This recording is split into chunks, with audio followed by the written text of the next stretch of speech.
Your suffering isn't real. It's just a story you keep telling yourself. Most people are trapped in their own thoughts, replaying the past or fearing the future, never realizing that life only exists in this moment. If you let your mind run the show, you'll live in a prison of your own making. In these speeches, Eckhart Tolle breaks down how the ego tricks you into identifying with your pain, possessions, and problems, keeping you stuck in a false sense of self. He reveals that true freedom comes when you stop clinging to your mental narrative and awaken to the deeper presence within you. The truth is, you don't have a life, you are life. And the moment you wake up to that, everything changes. And if you make it to the end of this video, put a hashtag believe in the comments below, and we might feature you here in a future video. Believe. You can never be fulfilled for very long when you're trapped in your egoic sense of self, because ultimately it is a story in your mind that you tell yourself. It's a narrative. Me and my life. But it's not your life, because the only place where your life happens is in this moment. This moment, this is your life.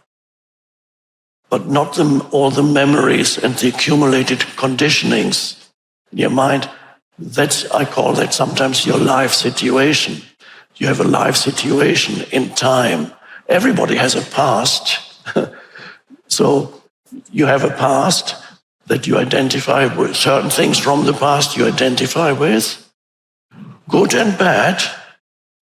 I forgot to mention that sometimes the ego does not find enough things to identify with. So let's say, for example, you don't have many possessions. Certainly you don't have more possessions than others, so you can't identify with that. Maybe your body doesn't look particularly great, so you know that your body isn't superior to most people's bodies. That was the case with me, and it still is, obviously. So, and then other things that people invest, knowledge.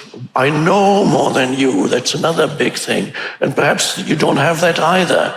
You don't know that much. You don't have much. Your body isn't great.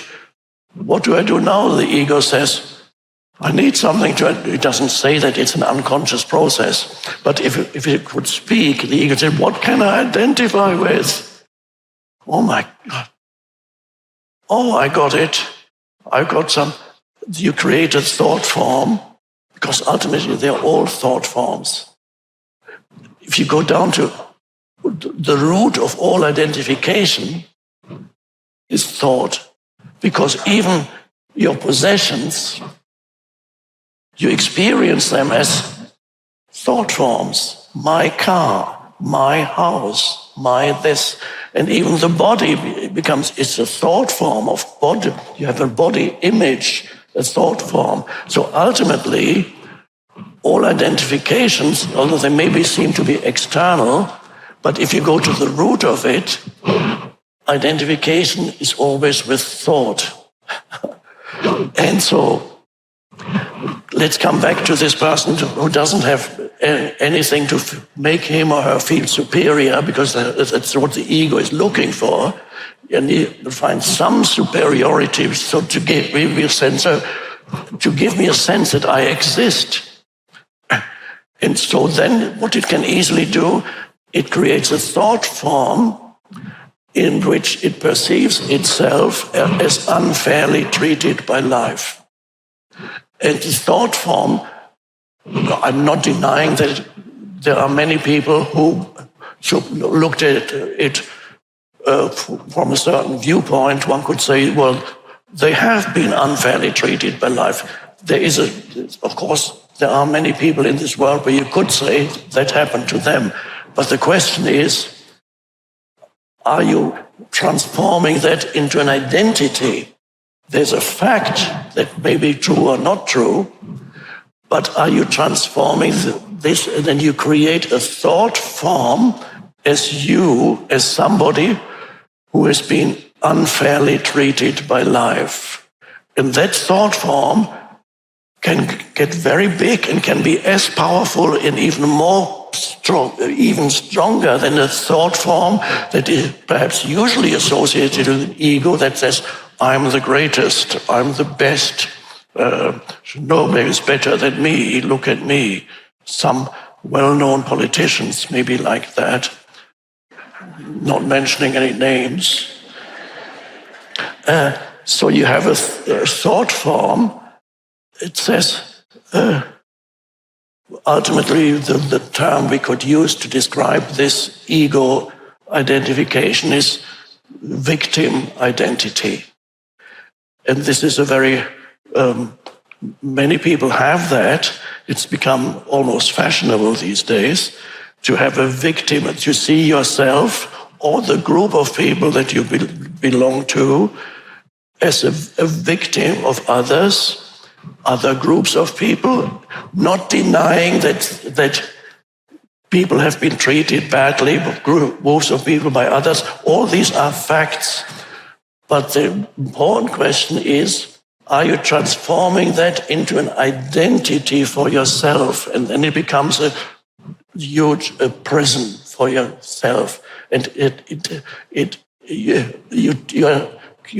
have built your own prison.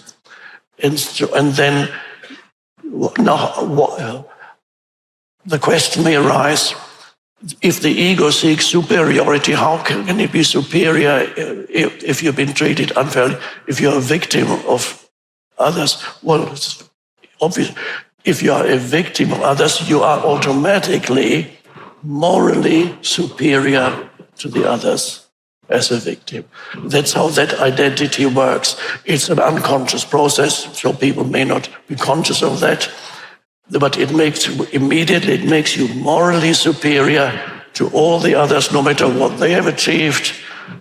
It becomes irrelevant. You are superior. And that is another ego strategy that operates in many people. I do not deny that people and groups of people have become victims of other people in other groups. People do bad things to each other, and collectives to do dreadful things to each other. Millions have been killed, enslaved, all kinds of things. So you can see these as facts, but the danger is facing the facts is good, to recognize facts is good, but the danger is that you transform that into an identity, which means it becomes a thought form. This is who or what I am. That is the prison. And so this is where we are at in our evolutionary development. Most humans are trapped in the egoic sense of self. And the egoic sense of self operates both on an individual level, where it tends to create a lot of suffering that ultimately is unnecessary, and on a collective level, where it creates a lot of conflict between nations and so on. In the collective ego, in its more extreme forms, is even more dysfunctional and more insane than the individual ego. If you are trapped in a collective ego, people have done the most dreadful things to each other. People who were trapped in a collective ego image, that's us against them, us against them. So you dehumanize a whole group of humans mentally, because you construct a conceptual reality for them. That is who or what you attach certain labels or names to groups of people, whether it's religious or political, but they are the enemy, they are the others. So you create a collective, a conceptual identity for others, and for yourself also. You belong to this group, and then you no longer can sense their inherent humanity, that they are human beings. So And then the next step is physical violence. And that's how in Germany, National Socialism had millions killed, other groups dehumanizing a certain group. In communist Russia, Soviet Union, also millions killed internally. China under Mao Zedong, Cultural Revolution, millions killed internally by dehumanizing others and simply attaching a label, class enemies in communism. These are the class enemies. They are the traitors, the class enemies. Let's eliminate them. They are less than human. They're class enemies. Okay. Total craziness. If you read history, I don't know if I would recommend that you should read a book on just 20th century history. You would go crazy if you read what did they do to each other. There was not only the warfare, there was genocide, there was within nations, nation against nation, genocide within nations. And I don't know whether you would get very depressed if you read that. You would say, or it might suddenly enlighten you and say, yes, there is a huge streak of insanity in the human mind. There can be no doubt about that. Yes, humans have created great things also, but undoubtedly there is something not right in the human mind. There is a dysfunction there hidden. Perhaps it's manifesting even more strongly now than ever before. There's something not right in the human mind, and that's an important recognition. But you don't only recognize it by reading a history book, you can also recognize it on a collective level just by listening, watching the news tonight, not the Oilers, the other news. Watching the news tonight, and most of that shows the deep dysfunction in the collective human mind that's happening. And you can also see it, perhaps, if you look at your own life, maybe not right now because you're already awakening, at least, if not awakened. But if you look back in your own life, how very often your suffering was created completely unnecessarily. And that's quite a realization when you see how suffering is created simply by misuse of the mind. My life is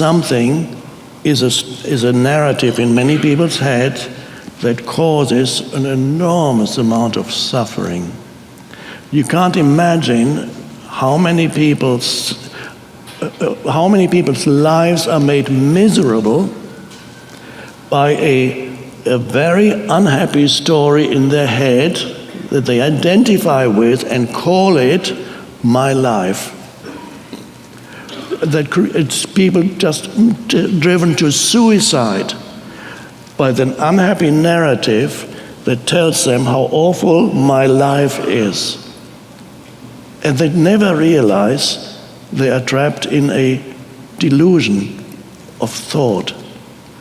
If they were able to step out, and again the question arises, where is your life? Let me think. This is all my past, my dreadful past, my probably dreadful future. That's my life.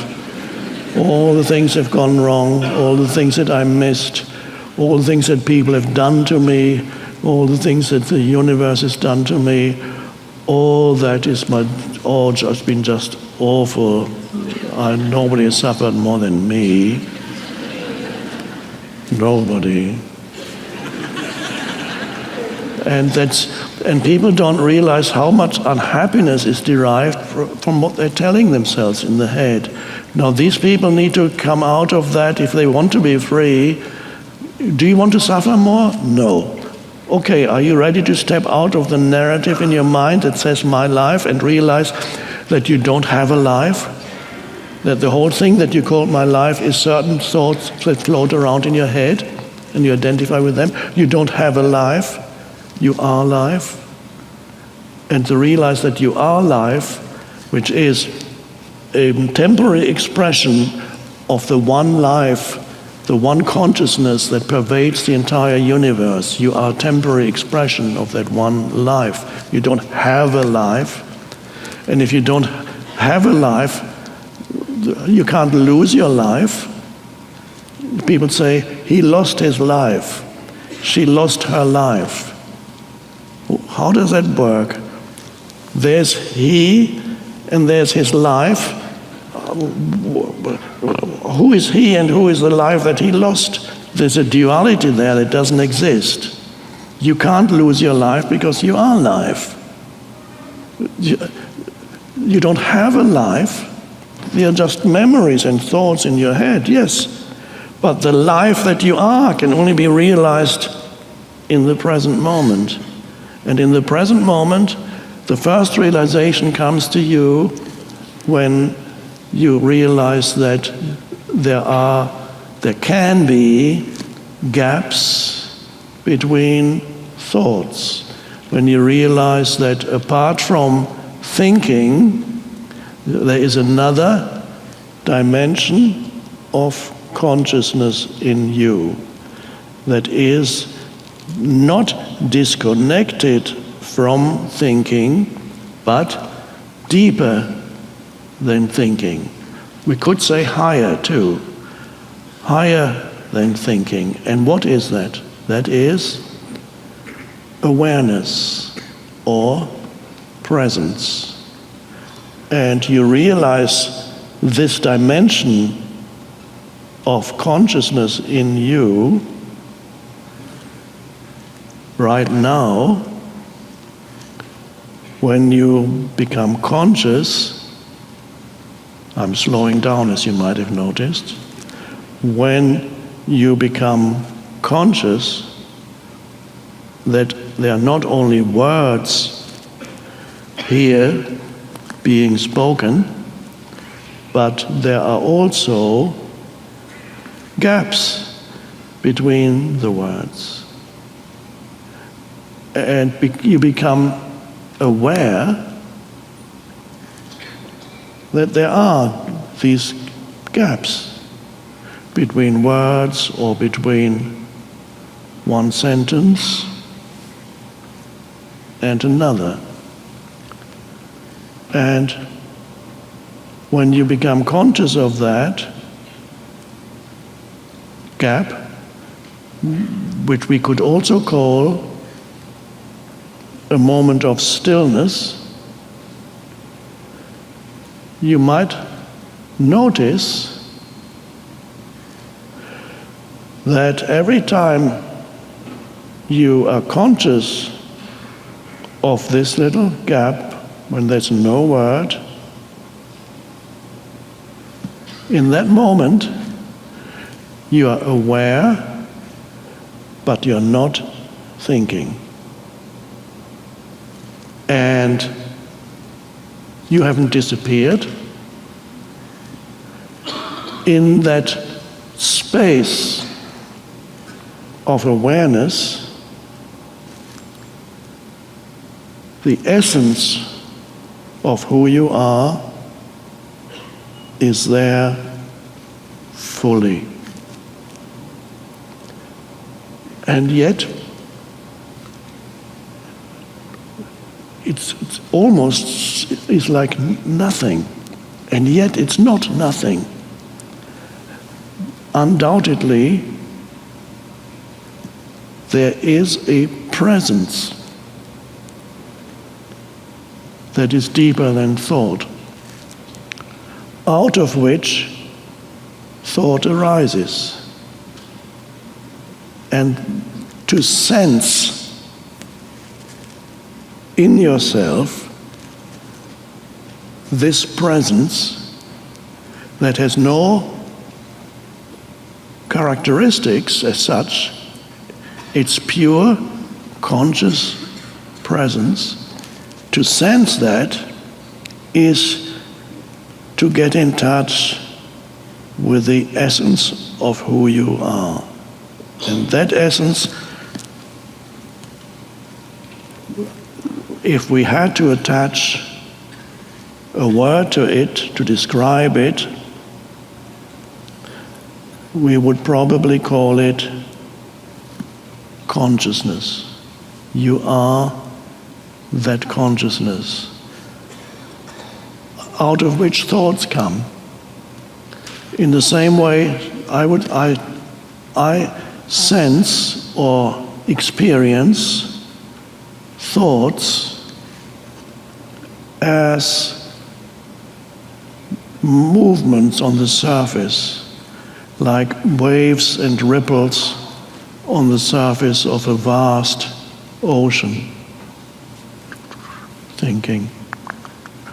Now, if you only live on the surface, then all that you have is waves and ripples, which are thoughts.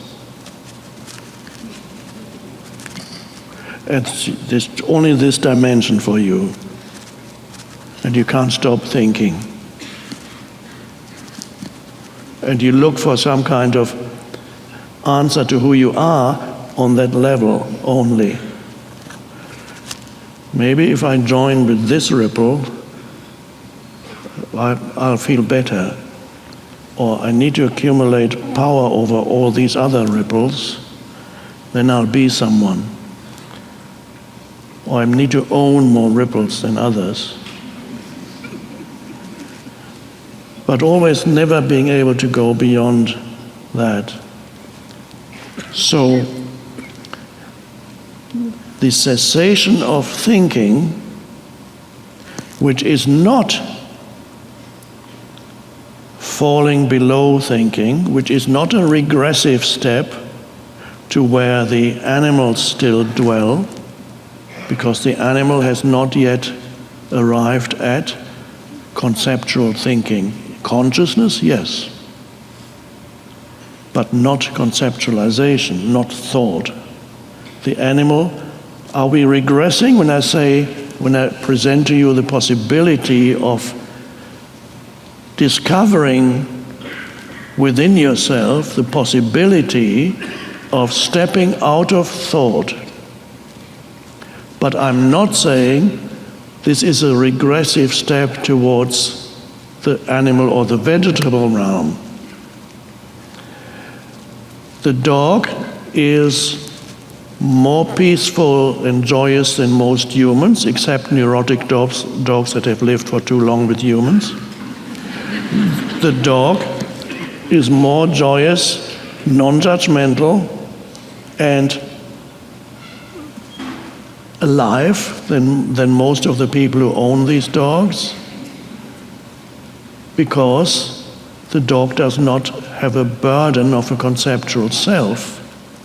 It does not have the burden of an ego, except some neurotic dogs or cats have already a beginning of little egos, yes, but put that aside.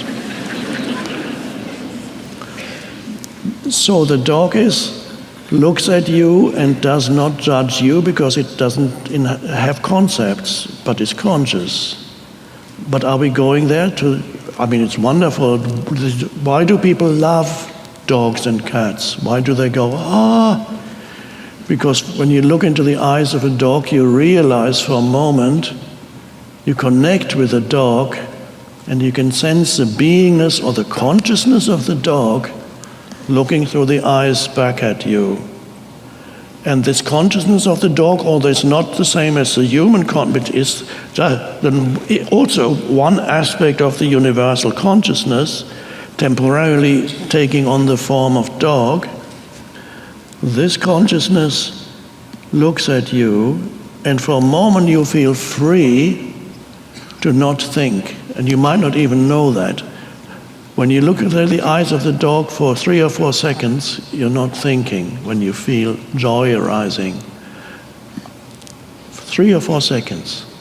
And it makes you feel good. The cessation of thought makes you feel good, because then you can sense your beingness, your deeper presence, your beingness.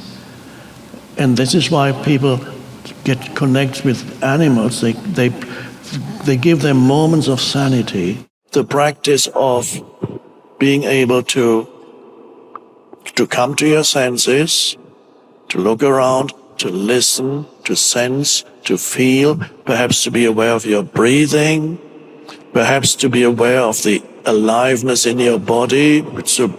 It's every cell is alive, but your attention is never there because you live in the upper part of the building of your body. You live under the roof, no unaware of what's going on in the rest of the building. So your attention goes into, might feel the body at the same time. So it's all part of becoming present. You look around and there is a stillness arising that is not the stillness that is the stillness below thought. It is the stillness that is above thought. And that is spiritual awakening.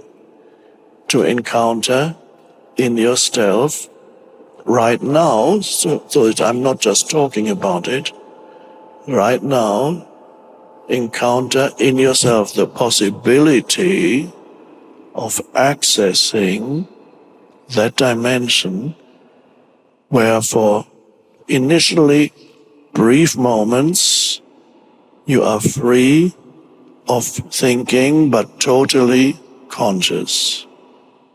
That's delicious. And at first it may not last for very long, but that doesn't matter. And you may find that even without practicing it consciously as a spiritual practice, you may find that it can also happen spontaneously in your life. For example, during certain activities that require your total presence, because these activities have a certain element of danger to them, such as climbing up a rock wall or race driving, racing car, or surfing, probably skiing downhill. All these kinds of things require your complete presence. So they stop the mind, and you're totally there, and you go, and you feel much more alive. Then you get almost addicted to that activity, because why? It's not the activity ultimately, but that activity frees you from yourself. It frees you from your personality. During that moments, you are free of what the Buddha calls the self. You are free of that mind-made entity, and it's so liberating. And this is why people get drawn to certain dangerous activities, in order to experience this freedom from the self, which the Buddha said, it's an illusion. Ultimately, your personality, your personal selfhood is an illusion. I don't necessarily call it illusion. I say it has its place, but in essence, it is not who you are. It is a brief manifestation of something deeper, in the same way that a ripple on the surface of the ocean is a brief manifestation of the totality of the ocean. And you are a brief manifestation. Your consciousness is a brief manifestation of the totality of universal consciousness. You have come out of universal consciousness briefly, and universal consciousness, through that, it begins to realize itself in its essence. Through the ripple, the ocean realizes its own essence, which it couldn't have realized without the ripple. And you are that ripple.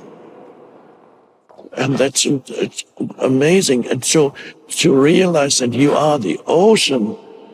What is the ocean in this analogy? The ocean in this analogy is consciousness, universal consciousness, of which you are a spark or a ray. You are a ray of the one universal consciousness manifesting briefly as a person. But there's the essence of who you are far transcends this person, this personal selfhood.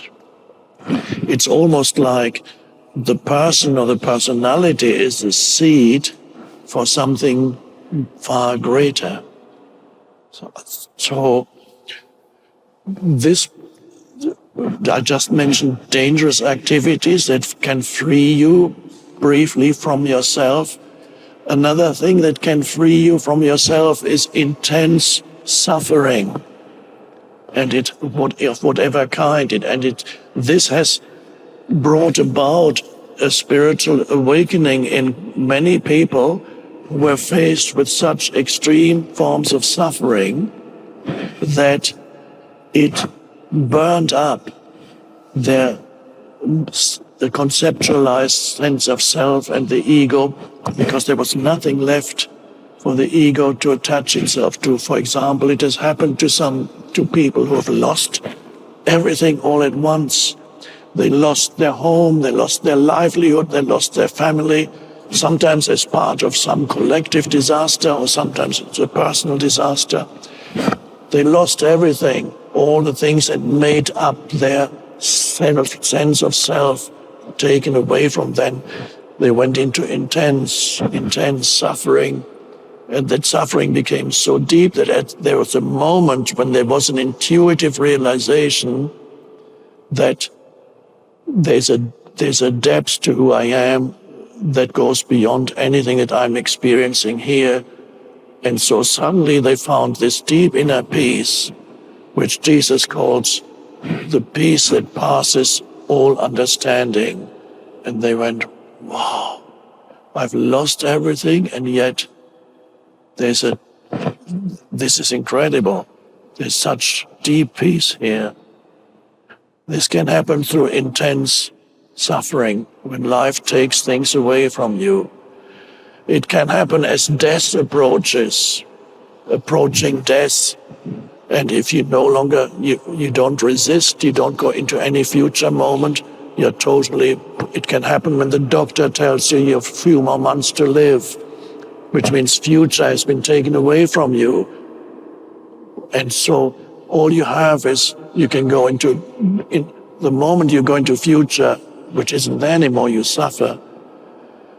You can go into the past, you can go into becoming a victim, get a victim identity of what life has done to me, what God has done to me, and have an even stronger conceptual identity. Or you can go so deeply into the present moment that there's only there's very little thinking anymore. There's just awareness, intense awareness of present moment. And this is the flowering of consciousness. That's the awakening, enlightenment, whatever you want to call it. And we're all going that way. But if you go, don't wait for intense suffering to happen. It may come or it may not. To some extent, it comes to everybody, because death, you are all moving, obviously, as physical vehicles. You're all moving towards death. Is that news? No. So, obviously, on this level only, life can be considered a sexually transmitted disease with a fatal prognosis on this level. But on a deeper level, life is consciousness. Life is what transcends all forms of life. Let's come back to the purely practical here. This moment, here, coming to your senses. And when you come to your senses, you are not only aware of what's happening in your senses, there's another possibility that opens up for you now. Yes, You look around, you see everything is more alive, more vibrantly alive than before. You acknowledge the presence of everything, so you relate to the now and whatever appears in the now in a different way. You relate, you appreciate the beingness of things, of whatever is around you. You appreciate sensory experience without getting addicted to sensory experience. You appreciate the aliveness of sensory experience. But now another possibility opens up, the possibility of a deeper awareness, even while you are experiencing all your sensory perceptions. And that is very subtle. It's very subtle. You go, in addition to what I'm experiencing through my senses, is there anything else? At first you might say, no, that's it, this. Okay. Haven't you overlooked something? Well, of course you have. And what is it that you have overlooked? What you have overlooked is your presence. I call it your presence, but it would be probably more accurate to say the presence. You have overlooked the one fundamental factor that underlies all your sense perception and even your thinking and your emotions. And that fundamental factor is your presence, which is your consciousness. The center of your attention always bring back into the present, because it's, first of all, because it's all there ever is. Well, that's a good reason. Because it's life itself. Your life situation, yes, it exists in time. There's a past and a future as far as your life situation is concerned, but it's not your life. I wrote about that a long time ago, but it's so important. People confuse their life situation with something more fundamental, more real, more immediate, deeper, which is called life. Life situation is circumstances and events in your life. And most of your life situation is experienced in your mind. And then life situation is relationships, work situation, financial situation, living situation, all kinds of often problematic situations. It's very rare that all of these situations are working smoothly and perfectly. Relationships, family, professional, work, financial, environment, living situation, health situation, all working in harmony and perfectly. It can happen for short periods, but usually something somewhere goes wrong. It has to periodically, frequently. That's normal and that's good. But your life situation always has this element of uncertainty, instability too, although you might not recognize that when you look at seemingly solid things. And your life is your experience of this moment, the only thing there ever is. And if you neglect that, you miss the whole thing. And then you reach a retirement age or old age and you say, was that it? And perhaps you spend your whole life trying to arrive at some point. And the points change that you want to arrive at, but you always want to arrive at some other point. So when your attention is in the present, yes, you're more alert, which is helpful. You notice things that before you didn't notice. People, objects, all kinds of things around you, natural things. And everything is a manifestation of life all around you. And the deeper aspect of being present is not just being aware of your surroundings, although that's fine. You're aware of yourself as the aware presence. And that is the secret, that is the key, that is not something that one can easily explain. You can only experience it, what it means to be aware of yourself, not as an ego self, like having a relationship with this conceptual identity, that's me, I don't like me, or I love me, I'm in love with me. That's happened to Narcissus, and things after that didn't go well for him.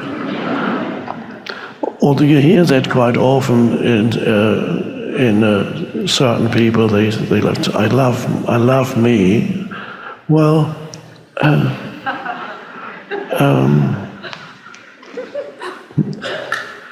it's a little strange.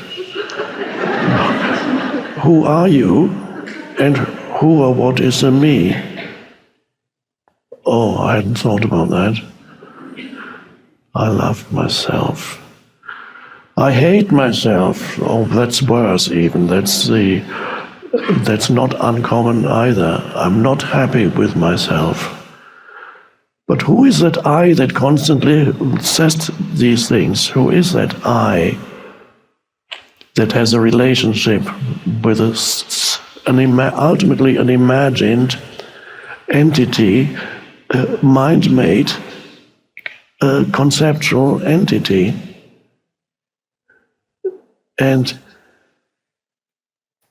this happened to me one night, as I talked briefly in The Power of Now, when my mind said, I can't live with myself anymore, because I was unhappy, and I couldn't stand the unhappiness anymore. So I can't live with myself anymore. And this sentence, suddenly, I looked at it, and I realized it was a very strange statement. I cannot live with myself. At that point, I realized that there must be two of me here. I and the self that I cannot live with. That was an incredible realization. There's two of me. There's the unhappy me that I cannot live with. Who am I, and who is that unhappy me? This is almost like a koan, like a Zen riddle that you hard to answer or impossible to answer conceptually, but I actually can answer it conceptually. I couldn't at the time. It took years before I realized what all this meant. At that moment, the consciousness that I am, that was trapped in the movement of thought and continuously absorbed by the movement of thought, this movement of thought created the entity, to the person, the unhappy person, the entity, the unhappy entity, but the mind-made entity. And it was so active that it absorbed all of my consciousness, was always trapped in the movement of self-identified thoughts.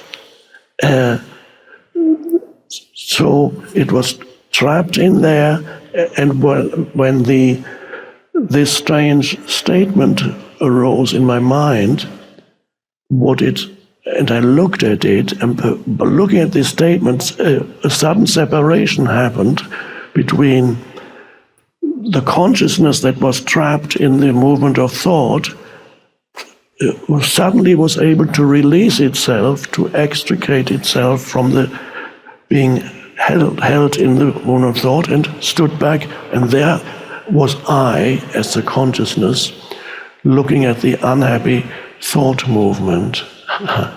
So it was a separation of consciousness was withdrawing from the dimension of thinking. And then, very quickly, thinking subsided. It was no longer fueled. Without the consciousness, there can be no thinking, because thinking is not possible without consciousness. But a thought is consciousness that has taken form, whereas the realization of I as consciousness is consciousness that is prior to form or unconditioned. So I became aware of myself as consciousness, as the I, and the thought then began to dissolve. Consciousness had been, without consciousness, it's nothing. Thought is consciousness that has taken form, and it dissolved. And then I was kind of felt like falling into some hole, but it wasn't not fearful. The next morning I woke up, and I was at peace. Like a new person or no person. I was just contemplating things around me, and everything was lovely.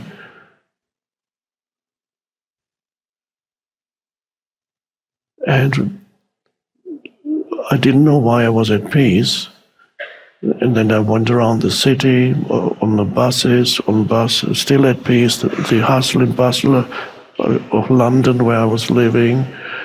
I was at peace. Why I was at peace? I couldn't understand it. It's, of course, now the peace that passes all understanding. I suppose that's several years it took me to understand why. That's very weird. I did not realize that I was at peace for one reason, and the reason was that I wasn't thinking that much anymore. Especially the whole movement of thought that is imbued with a sense of self-referential thought wasn't happening anymore. Occasional thoughts, yes. But a lot of the time there was just awareness, but I didn't have a word for it, I just called it peace. And so what happened then was the consciousness had withdrawn from its until then it had been imprisoned in the movement of thought and continuously absorbed by thought. And then it stepped out. Also, to make sure you're actually taking action after watching this video, I've designed a special free worksheet just for this video. The worksheet will highlight our favorite lessons from the video that will inspire you to remember what you learned today and actually apply them. The worksheet will also give you space to write down what your key takeaways are and your specific plan of action to make sure you're getting results. If you want the worksheet designed specifically for this video, absolutely for free, there's a link in the description below. Go click on it and start building the momentum in your life and your business. I'll see you there. When I meditate, extreme fear often arises in my mind. I feel like I would be destroyed or completely disappear, so I stop meditation because of the fear. I'm so afraid to keep going on, although I intuitively know that bearing the fear would get me closer to enlightenment. How can I conquer this fear? This is, yes, of course, the fear of the person, the personalized sense of self or the ego, which can feel threatened by the arising awareness. And once you know that, you can still meditate and allow the fear to be there. It's only when you try to run away from the fear that really it becomes a great obstacle. But if you can be with the fear, allow the fear to be there, as on a pure energy level, feel the fear, then you will find it begins to dissolve. So rather than not wanting to feel it, allow yourself to feel it, then this is the beginning of change. If you always run away from it, then it'll linger. There's no change. There's a book called, I think, Feel the Fear and Do It Anyway, or something like that. But that is quite good advice, although, I mean, not applied necessarily to everything.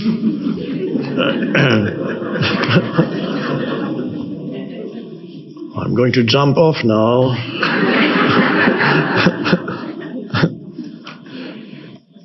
But to allow yourself to feel whatever feeling comes is part of the present, the isness of the present moment. So if the fear arises, but then you also realize what is the fear created by a thought? You will know that. Or is the fear arising just by itself in a particular situation when you become still? Do you have a fear of silence? Do you feel uncomfortable when you go into a room and there's no noise in it? Some people do feel. Some people are uncomfortable in nature. It's not noisy enough. So, see, it may be that the fear arises when you become still, you meditate. Then it's not necessarily associated with a thought, but with that arising of awareness. And instead of stopping your meditation, just what happens if I just carry on and make the fear into a meditation? Meditate on the fear. So if you do meditate, nothing really can disturb you. But the good meditator incorporates whatever arises in the present moment into the meditation, including the most irritating noise that suddenly starts up outside. And the mind says, I can't meditate now. I need stillness. And then you realize, no, perhaps this is part of the meditation. And how does it become part of the meditation? By allowing the isness of this moment, which is that by just letting go of resistance, allow whatever it is to be. And if it comes from within, fear, anxiety, you allow that to be. But you have to be careful that it doesn't become a thought, because the moment you are drawn back into thinking, that's the end of your meditation. You can allow a thought to be there, but in order to allow a thought to be there, that implies that there is some awareness there behind the thought, so you are still there. If so, to be able, it's a wonderful thing. You allow the thought to be there. It's very different from being drawn into the thought and following it where it wants to take you. Of course, that's the end of your meditation or your mindfulness or whatever you want to call it. I don't use mindfulness, as you know, because it's not about a full mind. That's why I avoid the word mindfulness. But mindfulness is a lovely thing. It's really presence. So you can follow a thought. It grabs you. It grabs all your attention and pulls you along. That's one way. Or you can realize there's a thought arising about what my ex-spouse did 5 years ago to me while I'm meditating. And you can allow the thought to arise and be aware. And if you do that instead of being pulled into it, then you will find that it arises and it subsides. So then it becomes very much like the sky. Let's say you have a blue sky and clouds occasionally come. So the clouds are the thoughts that arise in the mind. The blue sky, the vastness of that space, is your awareness. So clouds are not a problem if within the larger context of the aware presence, they come and go. And there might be thoughts that say ridiculous things. There might be a thought about, I'd like to eat apple pie now. I really need to eat apple pie. There might be the most absurd things to interrupt your meditation. then you imagine an apple pie you're eating. And then you know there's the thought of apple pie. You allow that to be. You don't get drawn into the apple pie thought, or even suddenly you have to get up and run to the fridge to see if there's an apple pie still in there. So the thought arises, you are the sky, that's the awareness, and the thought is what comes into the awareness. Now, if more and more thoughts come, or if you follow one of the cloud thoughts that drift into the space of awareness, one of the cloud thoughts, and you suddenly go, it grabs hold of you and you follow it, and the cloud gets bigger. Then it attracts other clouds that correspond to it. They suddenly come from out of nowhere. And then you are in a big cloud. You're still sitting there trying to meditate, but you're really in a big cloud of thought. And before you know it, the entire sky is cloudy, totally overcast. Now, of course, there's still some light shining through the clouds, but you no longer know where that comes from. There's some light, of course, consciousness. Thought cannot exist without consciousness. Thought is a manifestation of consciousness. But, so there's the consciousness that is behind the thoughts, but you don't no longer know that consciousness directly, only through the filter of thoughts, in the same way that you don't know the sunlight anymore except through the filter of the clouds. You have your name, and then you believe that that's who you are. So you say, I am so-and-so, not realizing that the vocal cords are producing a sequence of sounds, whatever your name is. I am. Oh, now I know who I am. It's a thought form that that is the receptacle, and it's also the beginning of your prison, of the mental prison in which your sense of self is reduced to something ultimately insignificant, and you are trapped in that. So next thing is possessions. This is mine. A child identifies with its toy, and then another child takes the toy away, and that's the first moment of deep suffering, because it was your first identification with a possession, the sense of ownership, identification with a possession, and another child takes it away. And the suffering of that child is incredible. Oh, the pain. But a few minutes later, the toy becomes unimportant. Suddenly, the child loses interest completely. It forgets that it was his until the mechanism starts again. But it's removed, and then enormous pain happens because the sense of self had become identified with the object, and the object is removed. Enormous pain arises. And this is the most basic level at which this operates. But throughout a person's life, that mechanism operates.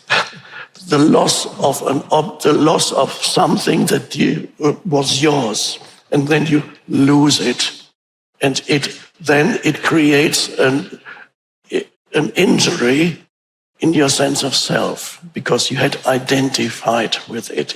It creates suffering again. Then many things. So after this, then the child suddenly begins to identify with other things, many other possessions, and even abilities come in. I can do this, but you can't do that. I can jump over this ball, but can you do that? No, you can't, but I can do it. I. Ego. So abilities, possessions, anything then a young person seeks a stronger identity. Every young person is searching for a stronger identity, something to identify. It's an unconscious process. And this is, for example, if in underprivileged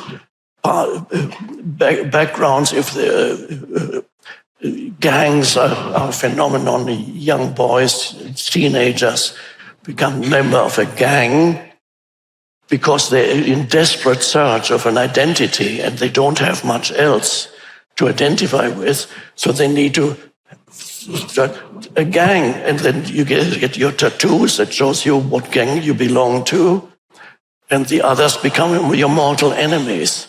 That is how the ego operates. It needs its enemies, and this is on the most basic level, but it operates on all levels. The ego always needs the other, because only by comparing itself to the other can it strengthen its sense of identity. So this applies whether we talked about physical appearance, possessions, I have this, you don't have it, achievements, what I can do, but you can't do it. Comparison always operates, and the other is needed. The other is needed to sustain and feed your sense of self. And the ego needs to emphasize the otherness of others. It needs to really, because otherwise its sense of self would begin to evaporate. And that would be a dreadful thing. The ego loves, you can see how when discussions, you discuss something with someone, different viewpoint, different opinion, and suddenly people get very emotional. Why? Somebody questions their viewpoint or their opinion. And then suddenly a shift happens in them, enormous amount of anger or negative emotion. They're in the grip of a wave of emotion. And then they shout something back. And the other one shouts something back. And if they're very unconscious, by the way, means completely identified with the egoic sense of self, that's spiritually speaking unconscious. If they're very unconscious, even physical violence can happen over a difference of opinion, which is two mental positions. Let's say it's politics or whatever it may be, two mental positions, different viewpoints, different opinions, but because of total identification with a mental position, they feel threatened by anything that questions their mental position. It is perceived as an attack on their very self. And it is an attack on their self because the self consisted of identification with that thought form. And so some people then come to blows, physical violence happens. And all this is, spiritually speaking, you are unconscious. Just before we go deeper, briefly mention, we've been talking about ego identifications on an individual level, but the part of every person's ego is some certain percentage of ego is also collective.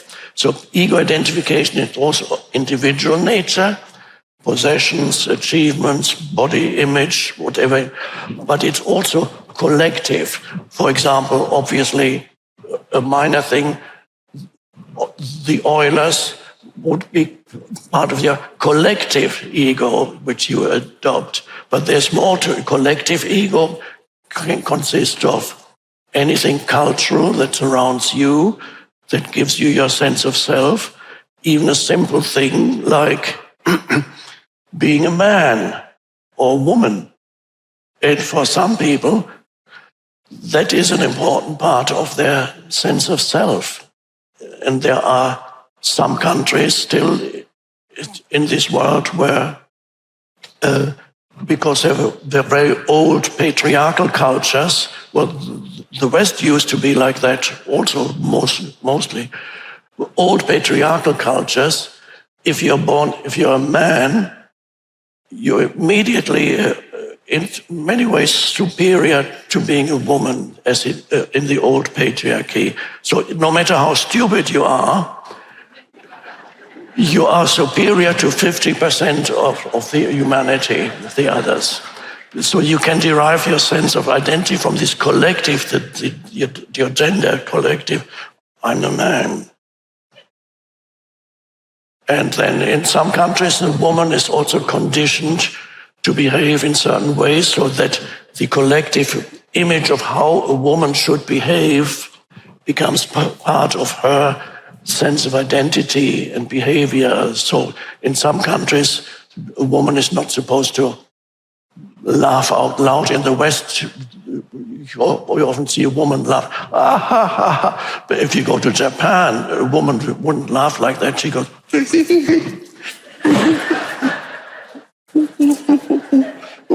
So she's a woman. Now, gradually, there's a little bit of happening in the contemporary world. Men are becoming a little bit less men, and the women a bit. They're approaching a bit more, which may be a good thing. In addition, you have now, if being a man or woman is not enough for you in the modern world, you have a growing choice of genders to choose from. So if you're not happy with one, you can adopt others and then identify with that. But it's fine. It's ultimately, none of this is who or what you are. It's only who or what you are temporarily in your, as I call this, your form identity, your identity of form. Form means not only the physical form, but also the psychological form. This entity that when you say I, or you talk about my life, you refer to this mind-made entity and that you identify with. That's me. It's very much, and all this is conditioned by by your upbringing, your surrounding culture, and so on. It's a collection of conditioning, mental, emotional conditioning. And that becomes this is what people refer to when they say I. They refer to this mentally created entity, which is ultimately a narrative in their mind, a story. They call it my life. Everybody has a life. So you call my life. What about my life? When you start thinking about your life, it gets really problematic. Because all kinds of things have already happened that perhaps shouldn't have happened. That wasn't meant to happen. And all kinds of strange things could still happen. There's hope and there's fear as far as future is concerned. I could lose what I already have, or I could gain all the things that I think I need to make me happy and fulfilled and complete. But the sense of self, the egoic self, is never really fulfilled and complete. No matter what you achieve, no matter where you are, there's always something missing. Well, let's just, as an experiment, let's assume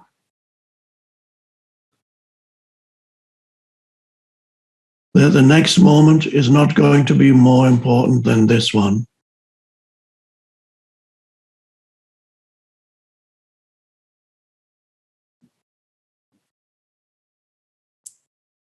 And let's assume that this moment is the most important moment.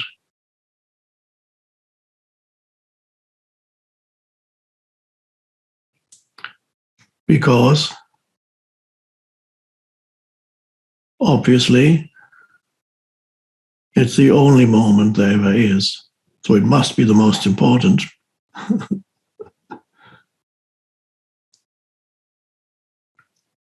It's always now.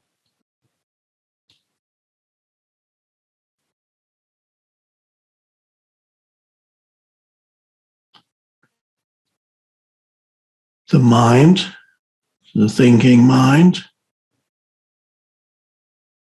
makes something else more important. It's usually the next moment, or the one after, or after. Whether the next moment means a minute from now, when Eckhart is finally going to say something meaningful, or the next moment could be tonight, it's going to happen, or tomorrow, the rest of my life. That's a big next moment.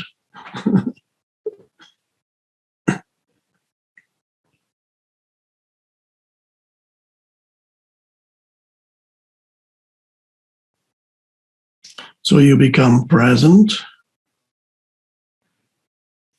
as you relinquish, give up waiting.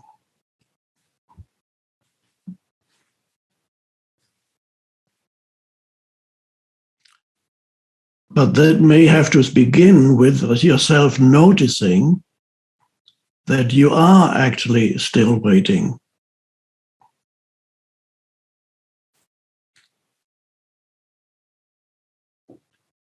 You may be waiting for your ability to give up waiting.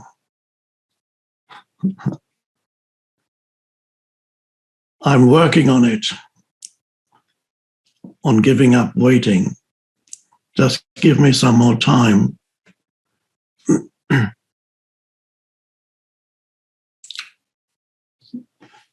So waiting is a state of consciousness, the normal state of consciousness. And as you give up waiting, you become present. That's an enormous shift in consciousness.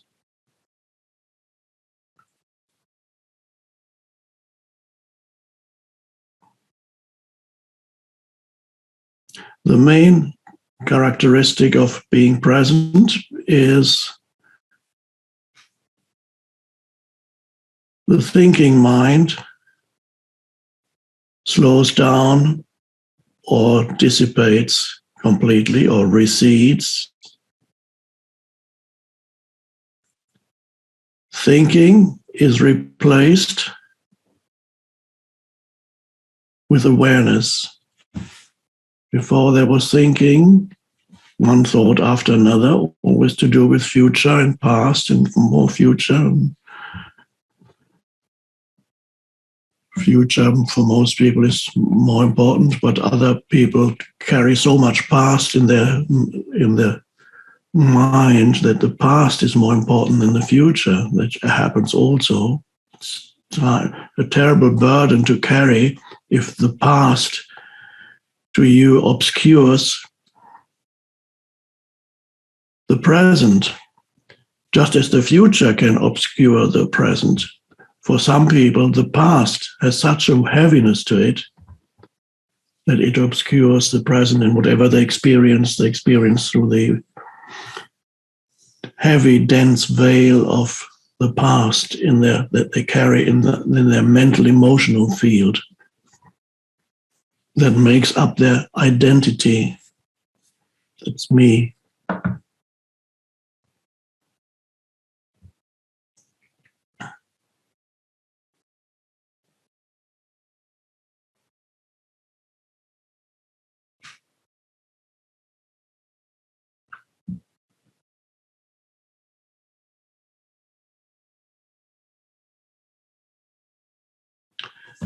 So as you become present, awareness comes to the forefront.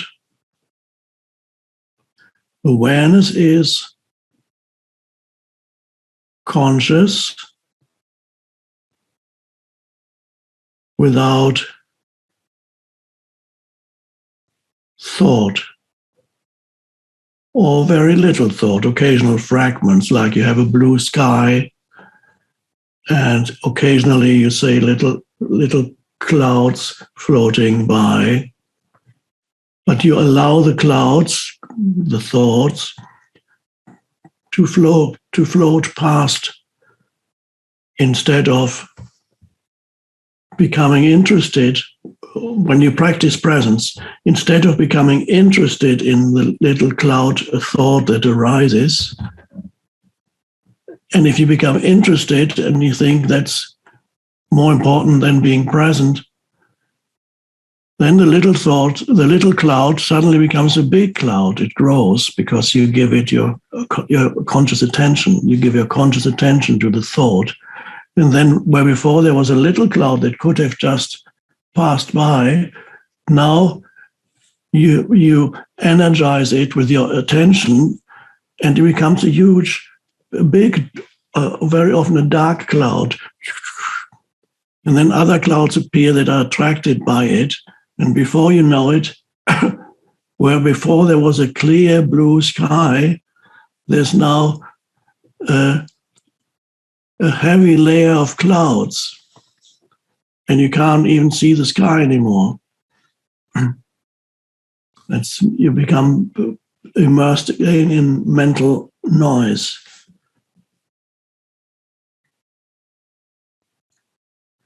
So we are here right now to practice this. We are not here to figure out mentally, conceptually, what it is that I'm talking about.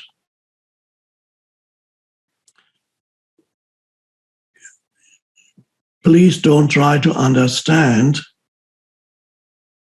what it is that I'm talking about. You can't understand it because it's non-conceptual. And it's too simple to even try to understand. There's nothing there to understand. It's not complex. Being present is not complex. It's simplicity itself.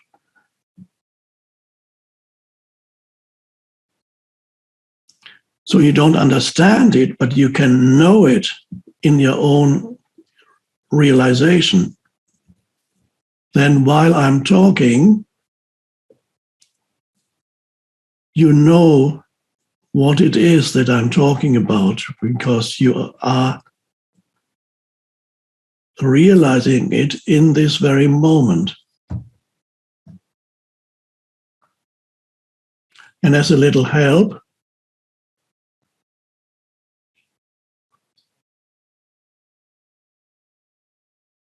become very alert, very conscious of the gaps between the words as I'm speaking now. The silent spaces.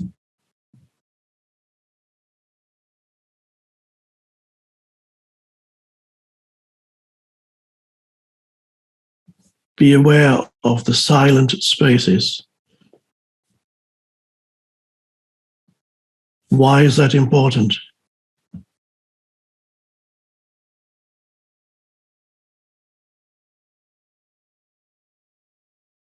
Every time you're aware of a silent space, your mind becomes still and silent. You need to realize most humans have this inbuilt dysfunction. They cannot acknowledge the present moment. Unconsciously, they regard the next moment, whether it's a minute from now, or an hour from now, or 2 years from now, always regard it as more important. Whenever you are impatient, trying to get somewhere, waiting for something impatiently, what's the next thing I have to do? And now I have to do that. And you're pulled in all kinds of directions. What's now? Oh, now I have to do that and that and that. And there's always the pull to what's the next thing. That is, I call that sometimes you lose yourself in doing. Doing is necessary, obviously, you need to do, but to lose yourself in continuous doing is a serious dysfunction, but it's so normal that nobody realizes it. So what if you lose yourself in the doing, there's always another, and this is how stress arises.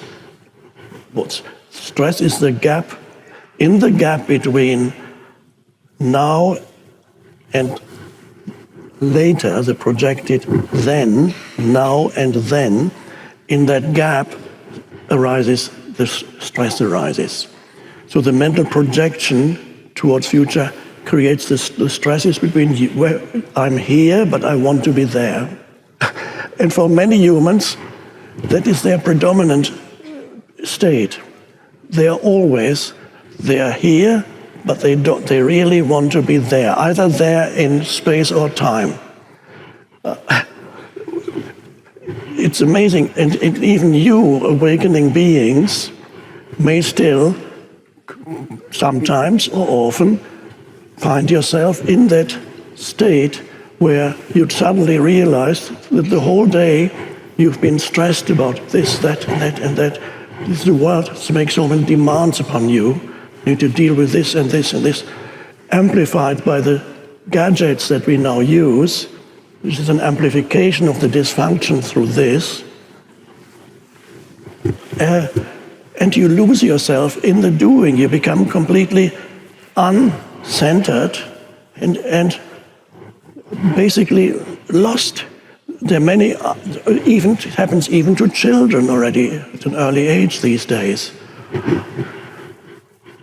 And many children are suffering from attention deficit disorder and so on, which means their mind is being pulled always away from the present moment. So lost in doing.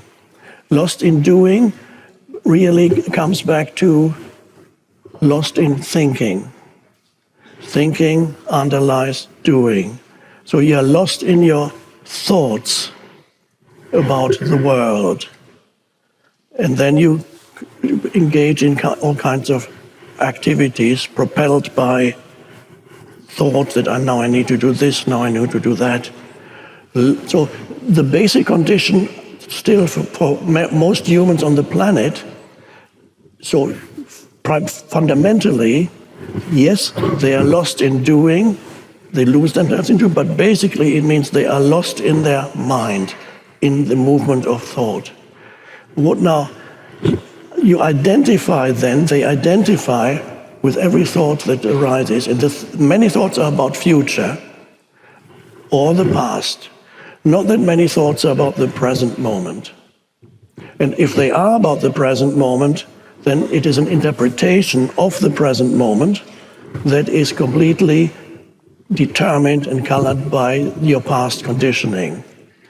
So, very interesting to observe in oneself this tendency to deny, devalue, disregard, reduce the present moment to a means to an end. It's always a means to an end, but it's never recognized for what it is in itself. And often it is not, it is more than a means to an end. For many humans, this is a very dysfunctional way of being. For many humans, the present moment is actually regarded unconsciously as an obstacle that they need to get beyond. There's a continuous underlying unease.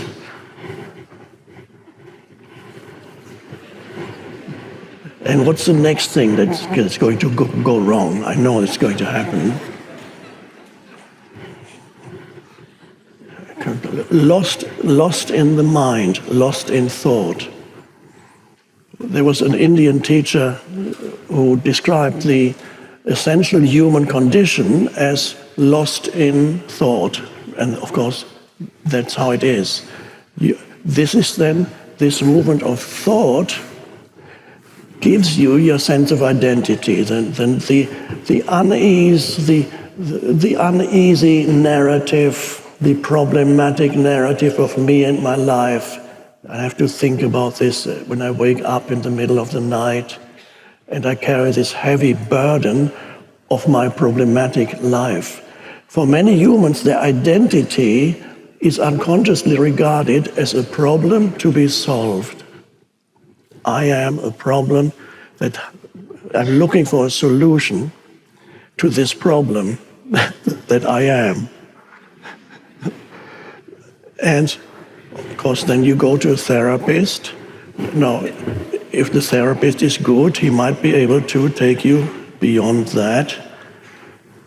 Depends. If he or she is not good, then you get more deeply entrenched, and 15 years later you are still undergoing psychoanalysis and find ever deeper layers of complexity in your past, and there's no end to it. So, the present moment is devalued, not recognized, regarded either as a means to an end or an obstacle. That is, for many humans, that is their predominant state of mental, emotional state. And as I said, their identity is derived from that. So it's the error lies in identification with thought. Now, the question arises, who or what is it that identifies with thought?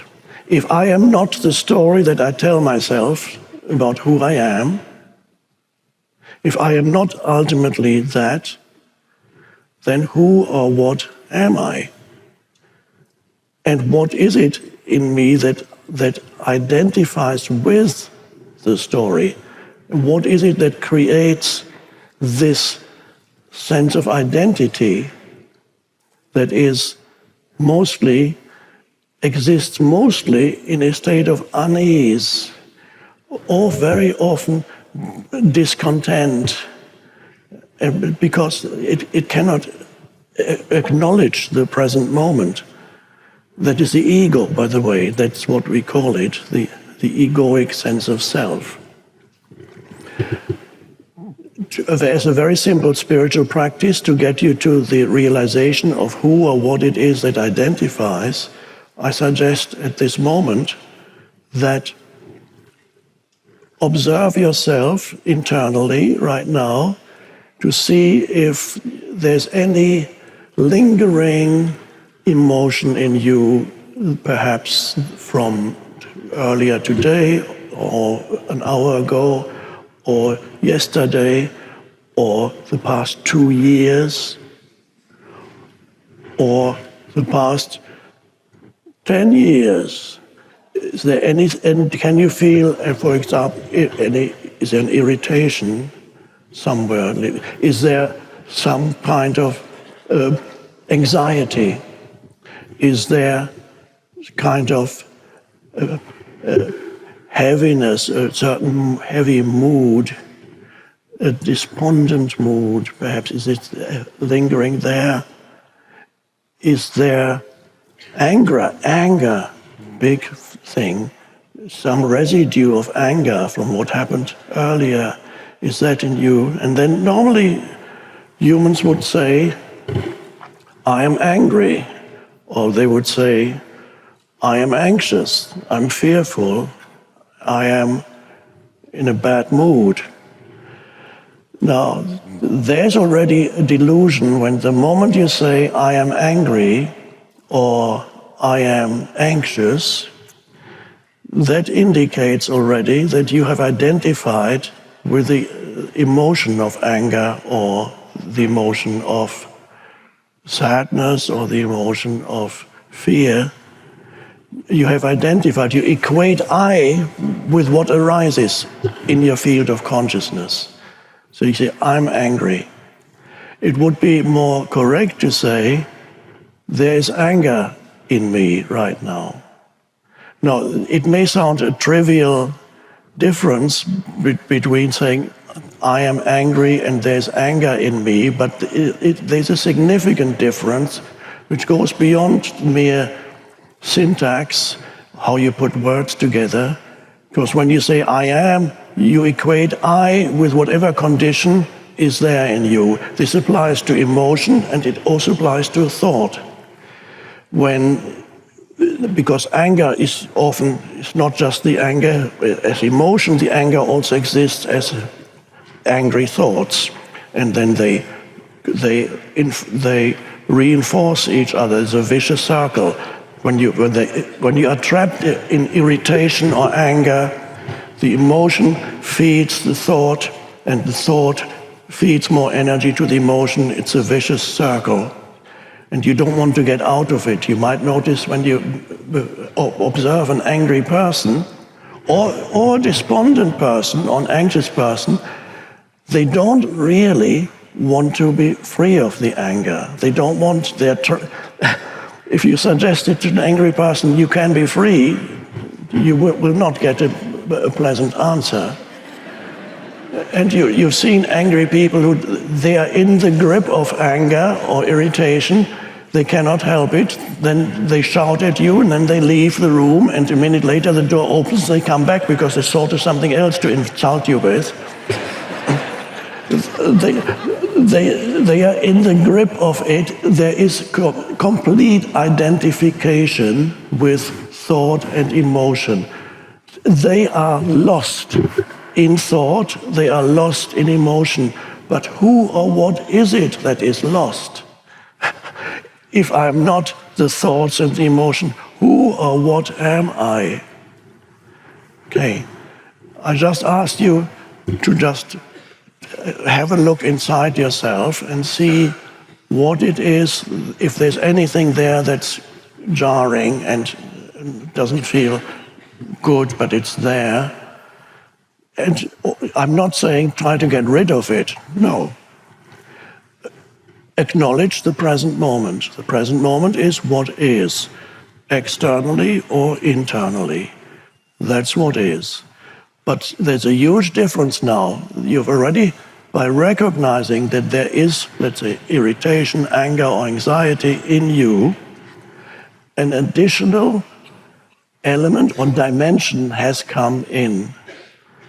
And that dimension we could call awareness, or we could call it presence. And the moment awareness comes in, you are no longer completely identified with it.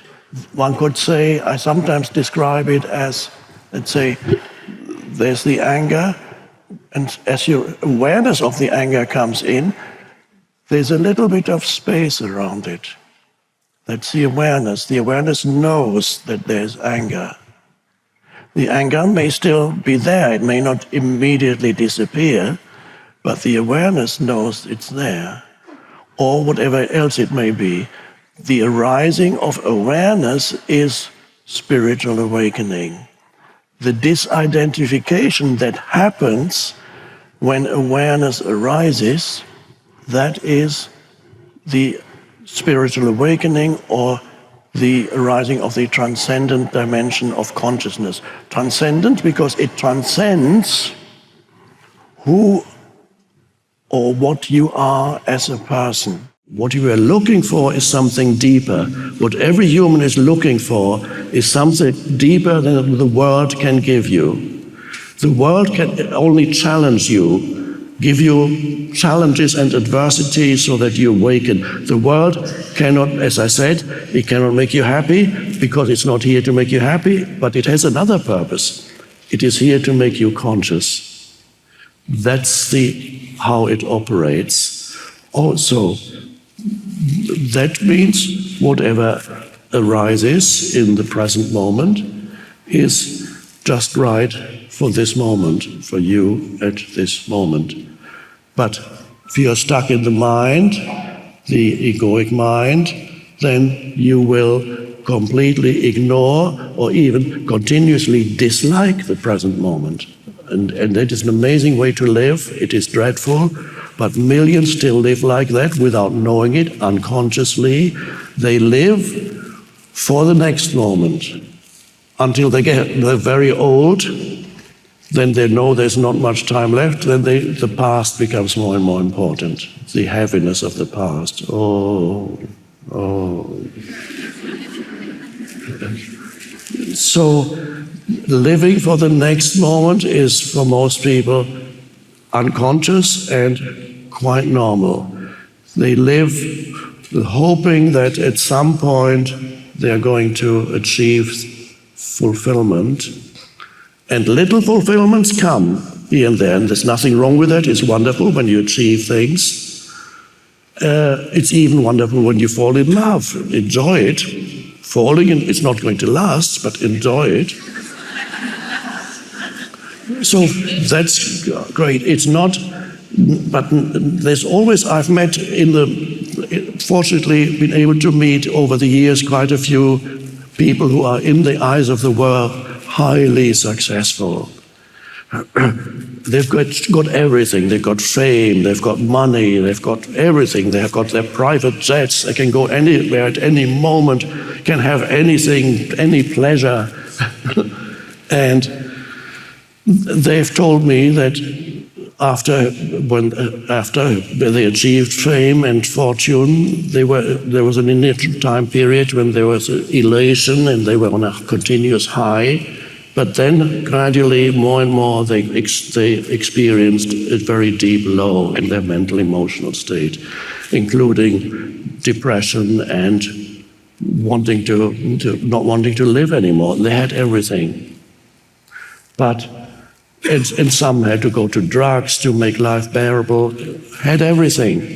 It wasn't enough. It wasn't enough. And then you can't fool yourself anymore. When you have everything, you can't fool yourself. When I achieve that, I'll be happy. No, you have achieved everything, and you're not happy. So the worst thing would be for you to get everything that you want, and then you can't fool yourself anymore and look to the future for some fulfillment. And that's really dreadful. So that is the human condition, and it all is connected to who you sense yourself to be, your identity as who you are, your sense of self. That is the foundation for your life, your sense of self. And everybody is concerned with identity. From childhood onward, the identity becomes very important. Of course, every human needs shelter and food, sustenance, shelter. And one can say almost the next thing is, as a human grows up, needs some kind of love or affection. But that's already bound up with identity, because if you don't get love and affection, then you already have a deficient sense of self that's developed in early age. So identity refers to your sense of self, and where does your sense of self come from? What does it mean to be you? And usually, most humans, especially those who are not awakening yet, they look to their sense of identity through a narrative that is connected to their past. So I call that sometimes the story of me. So everybody has the story of me. I call that, it's a narrative. And people call it, this is an interesting expression, they call it my life. So you think about my life, and let me think about that. Well, it's a mixture of good and bad. It's been all kinds of weird things in the past. And certainly, almost everybody says it didn't quite go the way I had imagined it to be when I was 18 or 17. And so many people have a feeling something went wrong somewhere. It's not, strangely, many people have the feeling they haven't started to live yet. It's almost like I'm hoping at some point I'm going to start living. Soon, I'll start. I just need to meet the right person. I just need to get that job. I just need to find this or that possession, or if people would only recognize my worth, or one recognition of one kind. It's an unconscious process. The longing, my life hasn't actually started yet. And some people have that throughout their life until finally they are surprised that they reach retirement. And they still, but just maybe a few years before retirement, you can look to your retirement as the liberation. Then I can start living. Now I know when I retire, then I can start living. Okay, 2 more years, 1 more year, 6 months, and then the moment comes, you sit in your office and the clock reaches 5 o'clock, it's my last day. And then off you go. And the first few days and weeks are great because you go to the golf course and then sit around. If you have sufficient funds, you can have your cocktails. You may not have sufficient funds these days, so that's another problem. And so a few weeks pass, and you sit there, and then you take a trip, and you come back. And then you move to a better climate because let's move to Florida, okay. And then you sit in Florida, just looking at the sun, and then you play another game of golf. And then a kind of fatigue sets in, and then their mind says, and now what? And nothing. Who am I now? I had this title, I had a job description, I was the vice president of this company, or whatever, and now I'm no longer a vice president. And a great part of my identity was derived from the concept of vice president of the company. And suddenly the concept has dissolved, and who am I now? Without that, well, that's weird. I get this weird feeling of not being nobody anymore. You're retired. And it's a strange thing that it is not uncommon for people to die just 2 or 3 years after retiring, because there's nothing there anymore to live for. They were looking towards retirement for some kind of solution, but that's not it. So it's not. Everybody is looking where it cannot be found. It cannot be found in the future. That what you're looking for cannot be found in the future because, don't tell anybody, but there is no future. There is no future. There just seems to be a future. In this world, you have to be careful with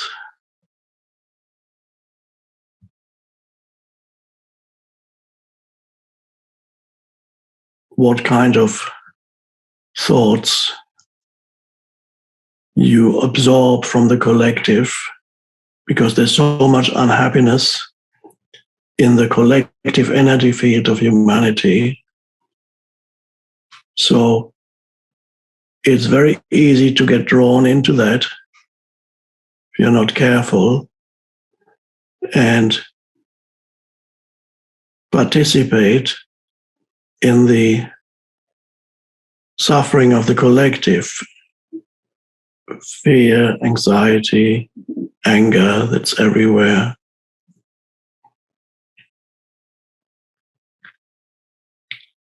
It's also very easy to be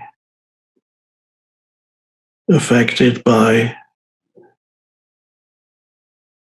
certain thoughts that can take over your mind, that come from the collective, thoughts and thought patterns. Anybody who is not sufficiently present, sufficiently aware, is susceptible to being infected by certain thoughts. The mind, certain thoughts become lodged in your mind. Every thought is an energy formation, like you could say a little entity. A thought gets lodged in your mind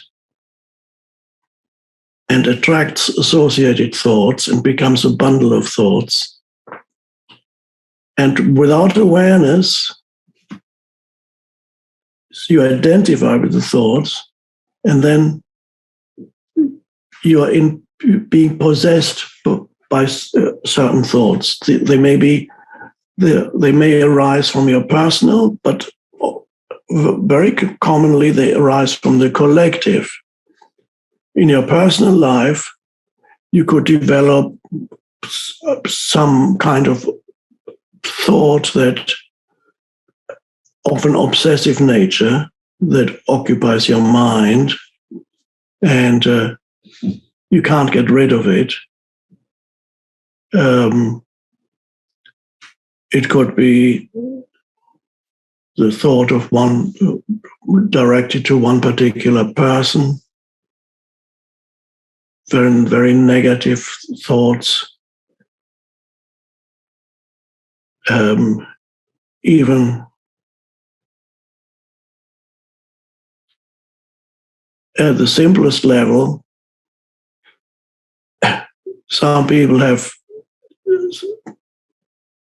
you can have a melody that you can't get rid of in your mind. You can have a whole day or 2 days and you can't get rid of this thing that's in your mind. It repeats itself again and again. You can have certain assumptions about this world, like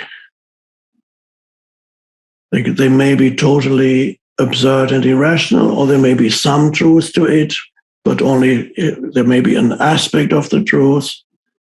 You might think that the most absurd thoughts could be there. You might think that the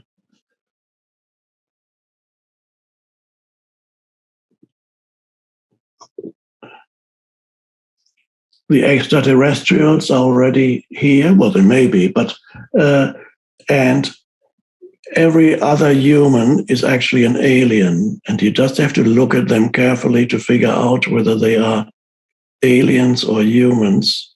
And that could, I'm not excluding the possibility that some aliens may be here, but I'm talking about obsessive thoughts that are probably not correct. And then it colors your subsequent perception of reality, gets totally colored by the obsessive thoughts, and it can explain everything in those terms. All the evils of the world have suddenly one explanation. Another one that's also in the collective, you can have a thought that the entire world is divided into oppressor and oppressed. Any human being either belongs to the oppressors or to the oppressed. That was an idea in communism, in economic terms, in terms of social power. They divided humanity into oppressors and oppressed. And then you can look at any human being and immediately, he's oppressed, he's an oppressor. Now, the thing is, of course, oppressors and oppressed have existed, and to some extent, in some areas, still exist. But to take one fragment of truth, because the totality of human life is much vaster than that. This is one aspect. But if you take one aspect that then occupies your mind because of lack of awareness, you are possessed by a thought. And this thought says the entire world, this is just one example, it could give many examples. The entire world is the essential identity of any human being is either they are oppressed or they are the oppressor. Now, of course, if that is the thoughts that dominate your mind, then obviously you would probably regard the oppressed as the good ones and the oppressors as the bad ones. So that then that simplifies life enormously. You immediately can decide who is good and who is bad. And you are probably good, presumably. Even if you are an oppressor, traditionally, you now recognize your sins, and you will atone for your sins of being an oppressor, and you side with the oppressed, and therefore you become one of the good people. Okay, so we had the same phenomenon in very extreme form. We all know about Soviet communism. We know about Chinese Mao Zedong Cultural Revolution, quite a crazy time period. We know National Socialism in Germany, all the evils perpetrated by all these collective delusional systems that divided people into good and bad, entire groups, gave them an identity. I was in Cambodia a few years ago and visited the death camps of where Cambodians, it's a small country, so not many people are familiar with the recent history of Cambodia, but they had an extreme communist regime under a mad dictator called Pol Pot. And in that extreme communist regime, Cambodia experienced dreadful suffering. 1/3 of the population was killed by their own government because they were the oppressors. An oppressor was anybody who could read and write, because obviously they were exploiting the peasants. Anybody who wore glasses, would immediately, like that's right, oppressor, they would be sent from the cities into the countryside to work on the fields where they didn't have enough food, and most of them starved.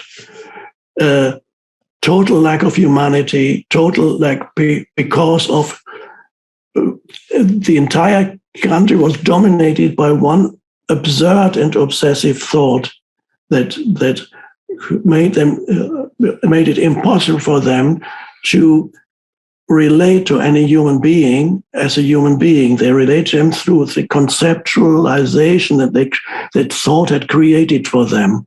They couldn't sense the humanity, the being of the other human anymore, the moment they had imposed a conceptual identity on them. This is an extreme example of what can happen to you when you're taken over by certain thoughts in your mind. This is not to mean that, of course, oppressor and oppressive existed and exist, but it's not the entire explanation. There are many other facts in this life.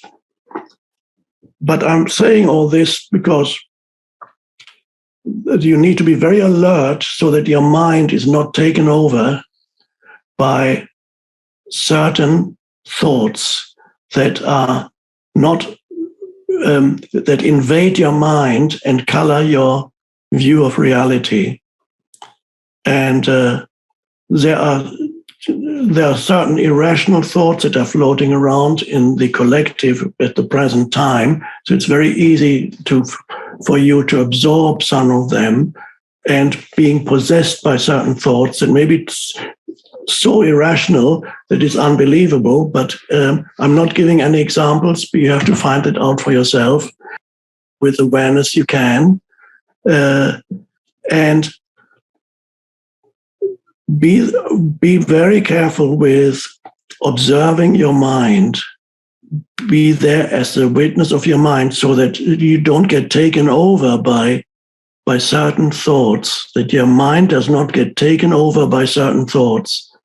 And then you cannot perceive reality anymore as it is. Everything is colored by the veil of irrational thinking. So when nowadays, these things can spread very quickly and easily, these irrational things. In the past, they were confined to either one country or one area in a particular country. But nowadays, certain irrational thoughts can go through the entire world, through the technology we have, and can quickly affect millions of humans all over the world. So in the past, you had it, as I said, limited. Let's say the hunt for witches in the past are totally absurd and irrational. It's a mental disease that affected certain countries or areas in certain countries, and this mental disease then. There were some places in Europe. There were villages and towns in Europe in the Middle Ages during that time of collective insanity. There were almost no women left in some villages and towns at that time, because they had all been burnt or drowned because they were called as witches. Absolute insanity. So don't underestimate how insane humans can become. The only antidote that you have against that is awareness, so that your mind does not get affected by mental virus. The awareness is aware of what your mind is doing, so that your mind does not get occupied by one particular way of thinking, which is probably irrational. Anything that's one-sided, that does not see the totality of a situation, like oppressor and oppressed. If you don't see the many factors that make up a human being's identity, so be very careful with what you consume in the media. The media that brings the news to you. Be very careful with what you consume, so that you do not take on, without knowing it unquestioningly, certain ways of looking at the world.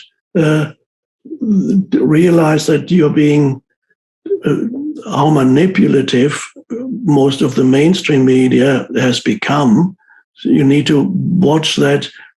If you watch it knowing how you're being manipulated, and the people themselves are being manipulated too. So they are in the grip of unconsciousness, and they want to draw others into unconsciousness. So they're not the evil ones. They just don't know any better. Just a little reminder: in the usual state of consciousness, you're always conscious of something.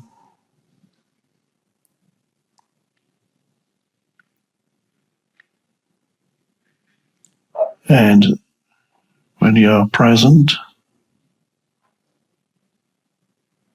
you're conscious, except in deep meditation, you're conscious of something,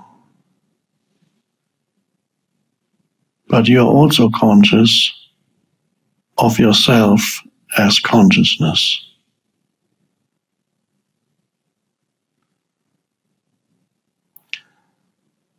The early 20th century spiritual teacher Gurdjieff called that self-remembrance. It does not mean, it may not be the best term to describe it, but that's what he came up with. And it could be misunderstood as if you had to remember yourself as the historical person, but that's not what it means. And there's no memory involved. Although we could say, you remember to be aware of yourself. But what is yourself? if you're not the historical person in essence, you are the consciousness, the space for it all. And as you sit here and listen and look, you're of course conscious of your sense perceptions, but the possibility is there of being conscious also at the same time of an underlying presence or stillness, and that is the essence of you, which has nothing to do with your history. It is being conscious of consciousness. That's the subject, the eternal subject. The moment you make yourself into an object, then you begin to remember your historical person. And then you begin to have a relationship with yourself. We talked about it yesterday.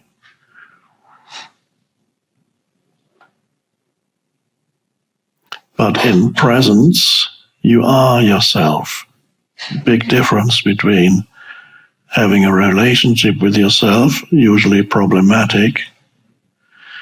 So you not only have a problematic relationship with your partner and colleagues and family members and in-laws, that's not enough. In the unawakened state, you also have a problematic relationship with yourself. My God.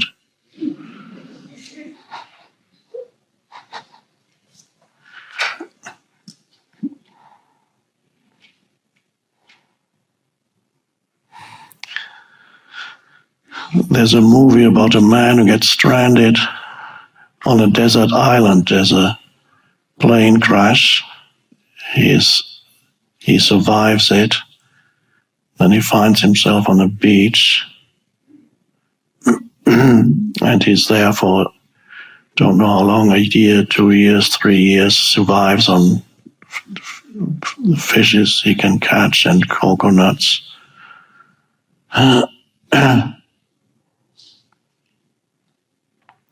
The plane that crashed was a FedEx plane, so it had all kinds of parcels that also got washed ashore, and he opens them, and in one parcel he finds a beach ball that somebody must have sent to somebody.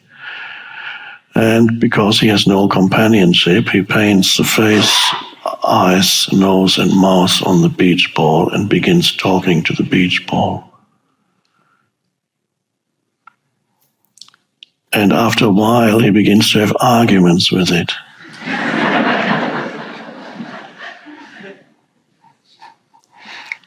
And is deeply offended, and because all the emotions that the ego experiences in relationships, he's having with the beach ball. Tom Hanks, I think, is the actor in the movie. So the patterns need to operate still. Or if you can't find a person, then you have a beach ball. And of course yourself too.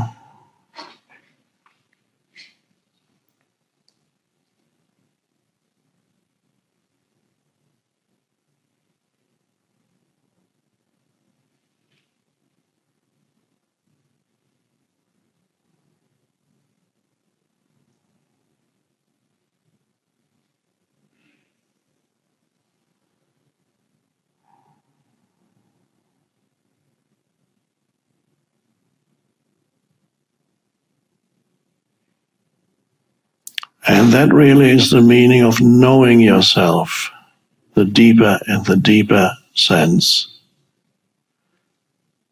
The ancient dictum from ancient Greece, going back 2,500 years, know thyself. But you remember we mentioned the other day, there are two kinds of knowing. Our civilization basically only knows of one kind of knowing. Everything, the whole educational system, everything is geared towards increasing and focusing on exclusively that kind of knowing, which is knowing through conceptual thought.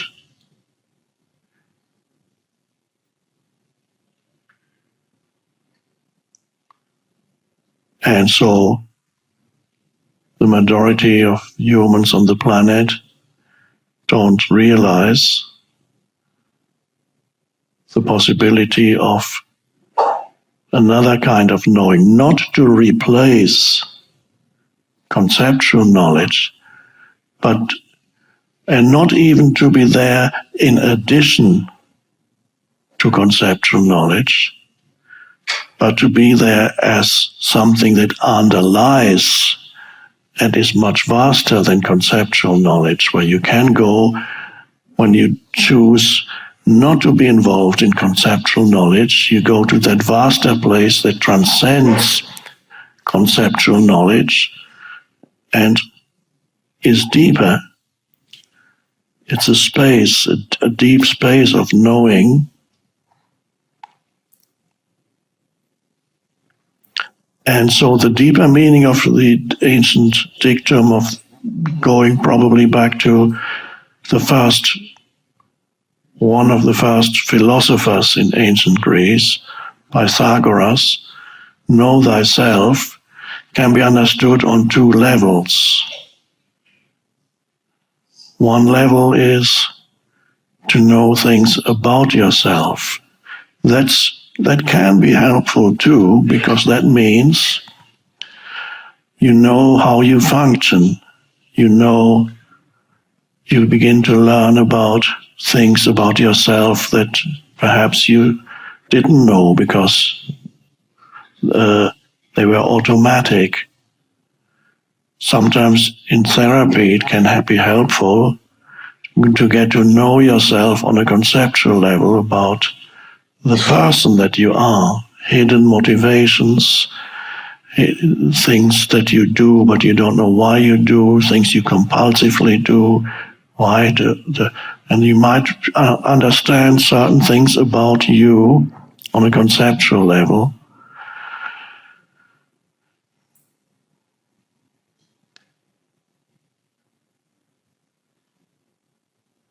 But the deeper meaning is not to know yourself through concepts, but to know yourself without any concepts directly. One could call it unitive knowing rather than knowing that creates separation.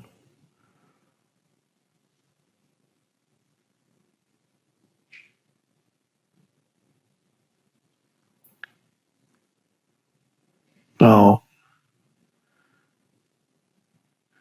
there's even a distinction in some languages of different kinds of knowing, not in English or German, but it's there in Spanish and I don't know much French, but I think it's there also in French. They have two words for to know. So, for example, you can say, if you say, I know, in Spanish, you have a choice. Say, conozco or sé. So the verb is conocer is one type of knowing, and saber is another type of knowing. And it's the same in French, I believe, connaître and savoir, something like that. For example, I know you would be, you would use conocer, te conozco. I know you. But if you said, I know who you are, you would use the other one, because that's a concept. Sé quién eres. I know who you are.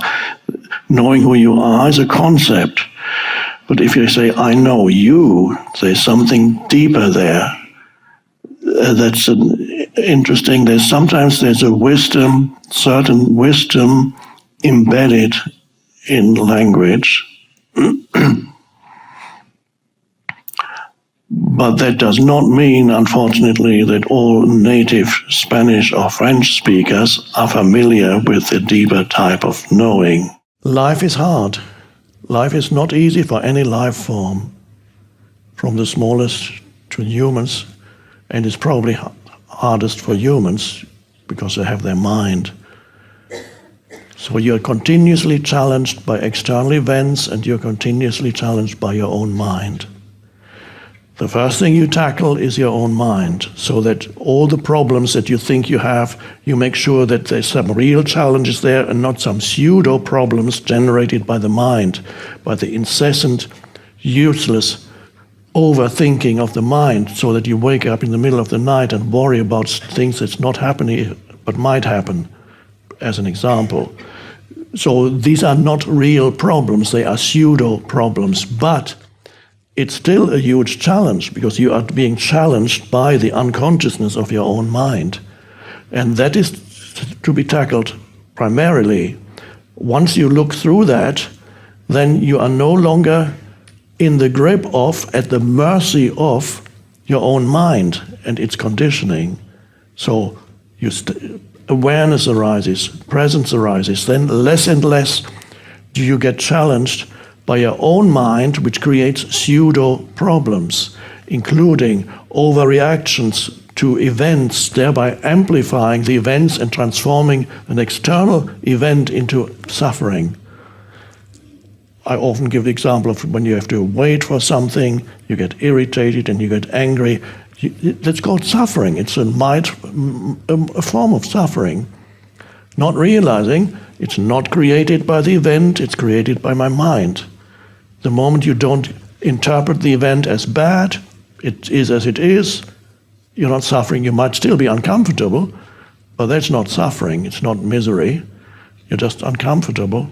Maybe your back hurts, you're standing there, whatever you're doing. No suffering. The suffering is the psychological level. So go to any situation, see how much of your suffering, unhappiness, misery, whatever you want to call it, does it arise from a true situation, or is it the mind creating it for you? Your entire life, if you see your life as causing you suffering, get out of your life situation right now and realize your life. How do I do that? I have so many problems. So many problems. Where are they, I ask? Well, they're everywhere. I mean, I've got to do, when I get home, what's waiting for me, all the stuff that's waiting for me. I don't know how I'm going to pay my rent, what's going to happen there. My relationship is not going well. They're probably going to fire me soon at work, or they fired me already. All those things I have to deal with when I get home, and the things that happened last months, that awful thing that happened then, that still, that's my life. So those are my problems. Okay, where are they now? Right now.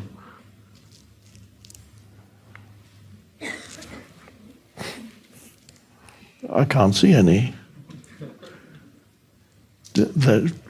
So I wrote that in a book somewhere. It's an important question. Do you have a problem now? And in order to give a correct answer, you have to become aware of the present moment. And you have to become aware that you are aware. And you become aware that in this moment, if you just take this moment, you don't actually have a problem. You might be in prison. Is that a problem? You're sitting there, breathing, walls around you may not be pleasant. It's what is. You sense the energy in your body, and you can sense yourself as the consciousness. And you go, there's the deep I. There's no problem ever in the deep I. The problem is when the deep I gets obscured by useless mind stuff. So whenever you enter the present moment, and you should do that frequently so that your consciousness is not absorbed completely by your problematic life situation. Step out of your life situation, which exists in the head, into life. So there's your life situation, past and future, and there's your life, which is now. But it's not your life. We just use those words. It's not your life because you don't have one. Because if you had a life, there would be two of you and life. But you are nothing without life. You are life, and life is consciousness. So, it's a great realization. When you talk about my life, you're really talking about my life situation. But you don't have a life, and there's no such thing as your life. There's only life, and you're an expression of the one life. An expression of that one life. You are life. You don't have a life. It's very misleading to think that you have a life, because then you create this duality inside yourself, and you become sorry for yourself. It's a strange duality. I feel sorry for myself. I am a victim of my life. Weird. So there's two of you. There's the life, and then there's the victim. There's the me, and there's the I. I had that thing that night when I went through this spontaneous awakening. I can't live with myself any longer. And then I looked at the thought, I can't live with myself. Who is that self, and who am I? Two people must be here, the self and I. That's so weird. And the similar thing is when you say, I hate myself. And even when you say, I love myself, although I love myself is infinitely better than hating yourself, but when you love yourself, you're still in a certain duality. There's an image of who you are, and you love that image. It's much better than hating yourself. So that could be an intermediate step. If you're not happy with yourself, learn to love yourself and accept yourself. That's wonderful. Put the sticker on your bathroom mirror to remind you that you love yourself. That's great. And then at some point, you go beyond that also. And then all you need is to be yourself.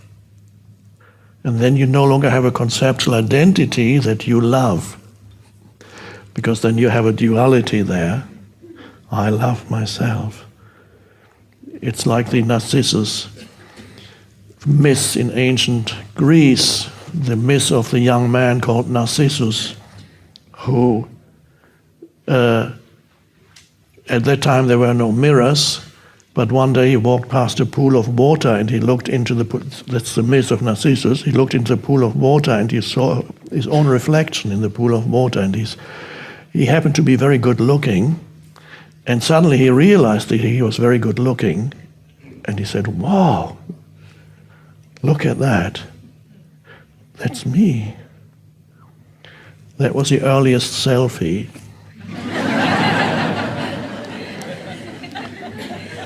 Now we don't need the pool of water anymore. It's always in your pocket. So that's according to the ancient myth of Narcissus, he fell in love with himself.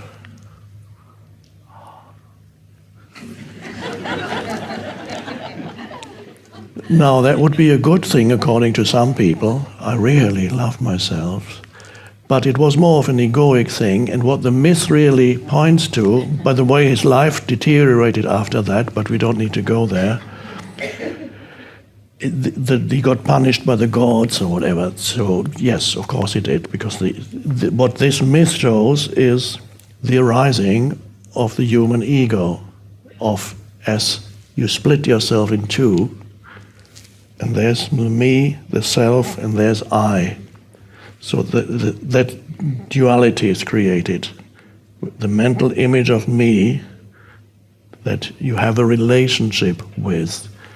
So you have a relationship with yourself, which is very strange, because you're not two.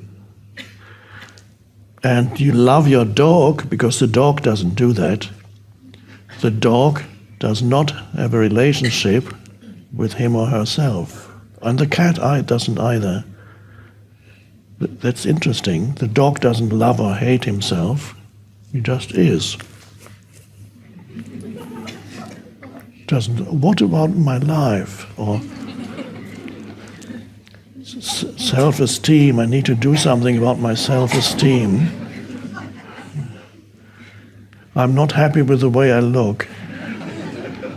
No dog says that. Of course, the dog is below thought. That's why the dog leads a relatively unproblematic life. And you have to rise above thought to become free of that. And then you just, in the present moment, you are yourself. And you no longer have a relationship with yourself. You don't hate yourself. You don't love yourself. You are consciousness. There isn't a self separate from consciousness. There's still some mind activity. Of course, you need the mind. But you don't derive your sense of self from the mind activity anymore. So that there's no self in it. The thinking is no longer invested with a sense of self. It's just thinking. We are primarily here to deepen our realization of who we are beyond form.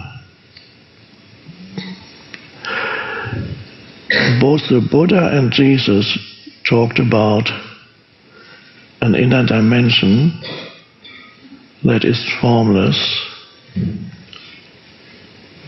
that you need to realize in order to become free of complete dependency on the forms that your life takes. The Buddha talked about what's traditionally translated as emptiness, as the essential condition, the essential you. Better translation would have been, now we've got emptiness in all the scriptures that's been translated, but spaciousness or formlessness would have been a better translation. Jesus talks about the sky that's within you. That's another word for heaven. The kingdom of the sky, translated into modern terminology, the dimension of spaciousness. The kingdom of heaven is the old translation. What he was really, this is hard to relate to nowadays, kingdom of heaven. But he was, if he had been speaking today, he would say the dimension of spaciousness. Because when you look up at the sky, you see spaciousness, especially when it's not cloudy. The clouds kind of represent the thoughts in your consciousness, and the sky is the vast expanse without which there wouldn't be any room for the clouds.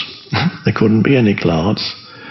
So the empty sky is spacious. Now, an interesting thing about the sky is, although we have a word for it, it doesn't actually exist in the world of forms, because if you ever traveled upwards and wanted to encounter the sky, you would never find it, because there is no such thing as the sky, really. So you can't say, oh, here's the sky, I'm touching it now, or you can't even say, I'm in the sky. Where? It's just a way of perceiving the spaciousness. We call it sky, and the color blue appears because of the juxtaposition of the sunlight and the blackness of space behind it in some strange way. But the main thing is there isn't a thing that's the sky. So very cleverly Jesus used that because he was trying to point to something that is very hard to point to using concepts and words. So he chose the most suitable pointer in the language, in words, that he could find. And the most suitable one that he could find to point to this inner dimension that is in every human being, but ignored and unknown to most humans. So to point to it, he chose sky, because he realized, just like that inner dimension of spaciousness, you can never actually pinpoint it and say, I've got it. I have got it. There would already be a duality of it, the spaciousness, and I. But the spaciousness is the essence of I. So there's no duality there. You can never say, here it is, and this is another thing that he actually said. Those are some things that you read in the New Testament. I can feel very strongly he actually almost literally said that. Then there are other things that were distorted when they started writing it down. And then there are other things that he never said, but somebody said it might be a good idea if he had said that.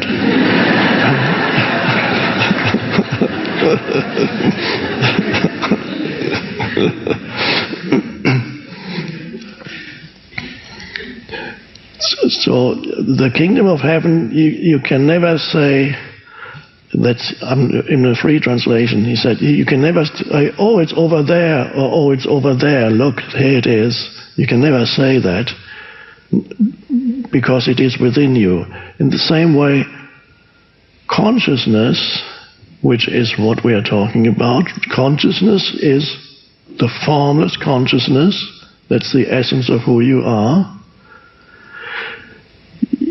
It cannot become an object of knowledge like everything else can, where you are the perceiving or the acting subject. I see the chair. I realize consciousness. You can't really say that, because consciousness is the primordial subject of all experience. It cannot be an object in your experience. That's an interesting thing. So, in the form-identified consciousness, you become an object to yourself. In ego, you have a relationship with yourself. And when you realize the essence of who you are, you realize yourself as consciousness, which is not an object. It's the I, the most fundamental subject of all experience. So an example.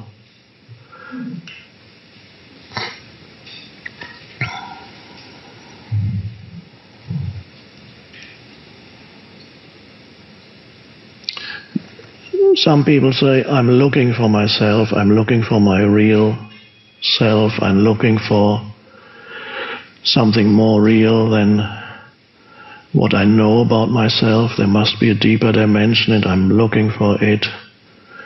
Other people might say they're looking for God or for realization of God. looking for something,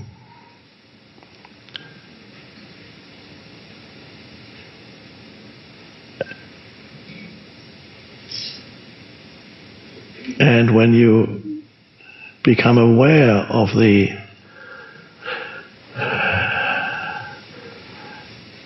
that in you that's looking,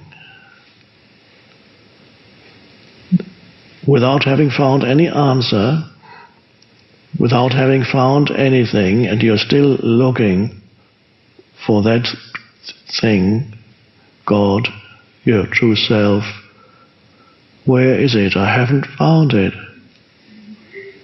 And then the mind stops. And then you realize all the consciousness behind the looking is what you were looking for. But the consciousness became thought, and then you believed that there's something external to look for. So this is very hard to put into words, but when the mind stops, what's left is just the spaciousness of consciousness, and that is the substratum, to use a geological term, of everything, of all experience. And that is the most liberating thing. The only truly liberating thing is to realize, in essence, you are formless consciousness.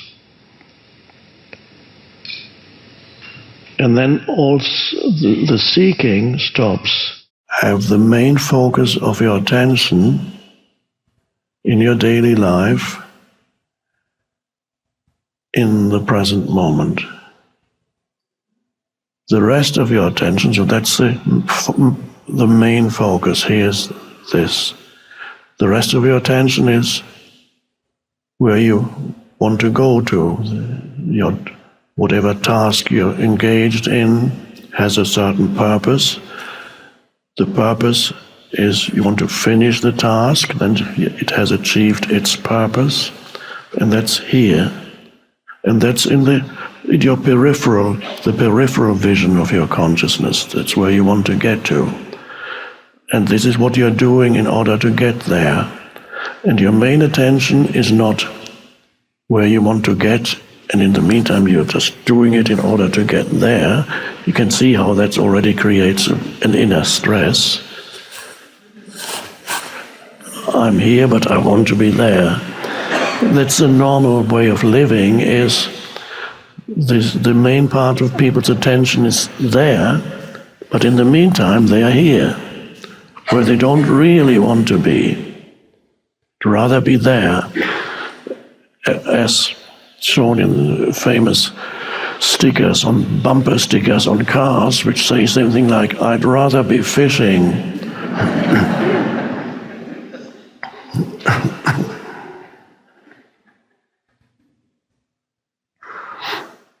When I visited Ram Dass, the spiritual teacher who is now passed away, he lived on Maui. On his car I saw a bumper sticker which said, "I'd rather be here now."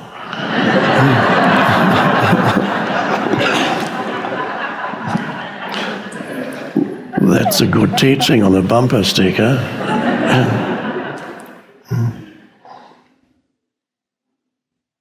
So your attention is, and this is a reversal almost of how humans usually live. It's the opposite.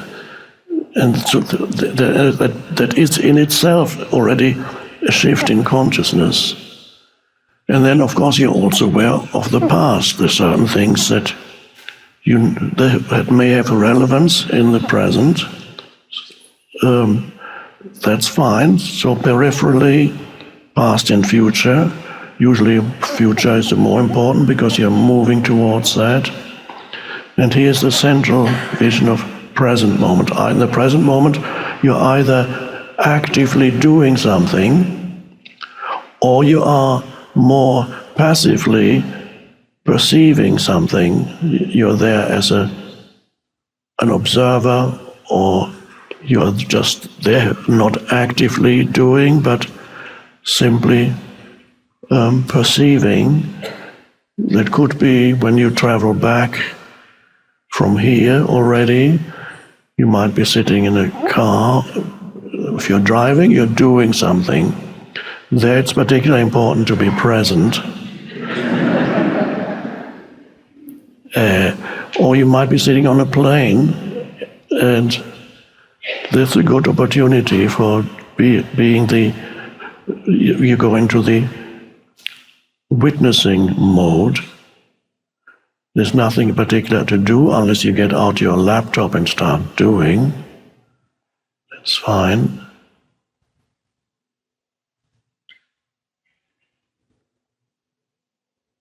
And sometimes situations arise that are problematic. That's quite normal in life. They are challenging rather than problematic.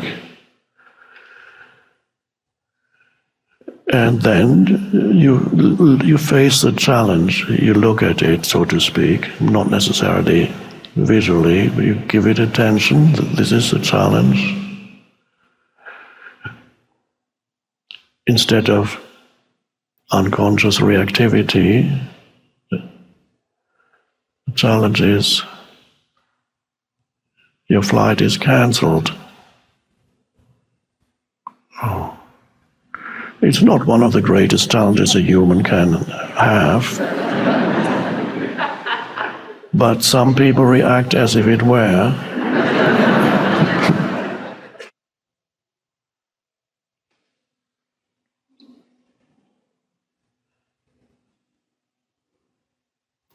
And when any challenge arises, is there anything I can do to respond to this situation?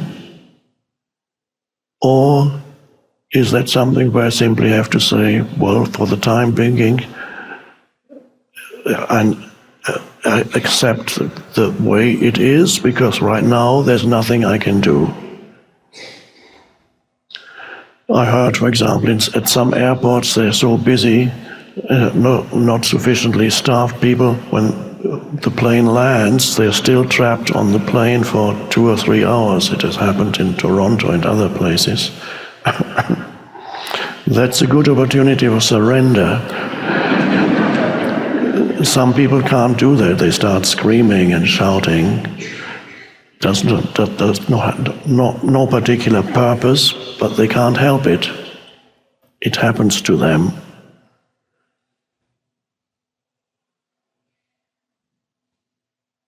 So always the question is this an opportunity for surrender, or is action called for?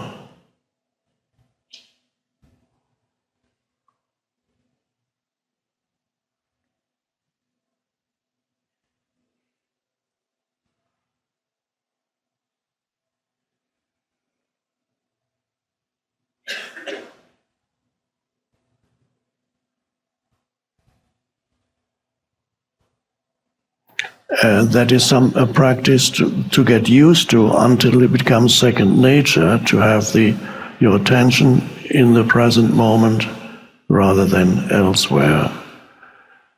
And it usually implies you are aware of your surroundings. That's inseparable from being in the present through your senses. A more alert human being than a normal human being, but an alertness in which there is no tension. Often alertness in a human is associated with being tense.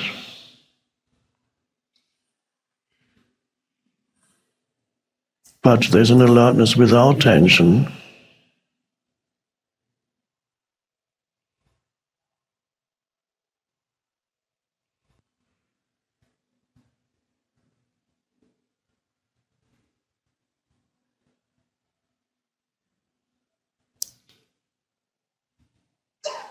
But it's not enough to be just aware of your sense perceptions. That's a good thing.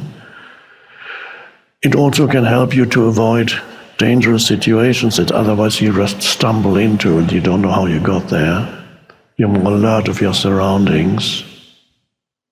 You see how animals in that sense are very alert, because if they are not, they get eaten by other animals. So many animals have this incredible and alertness, not the same as the human alertness, but it is an alert awareness of their surroundings that many humans don't have. They walk in the street and they're not really there in their mind thinking about all kinds of things except where they are, and so they're not here. Whereas the bird sitting on a branch, or the deer that's stepping out of the forest, and there's a field, and the deer stops for a moment, and the ears, they're very huge ears, they go. And it can hear probably 100 times better than the human.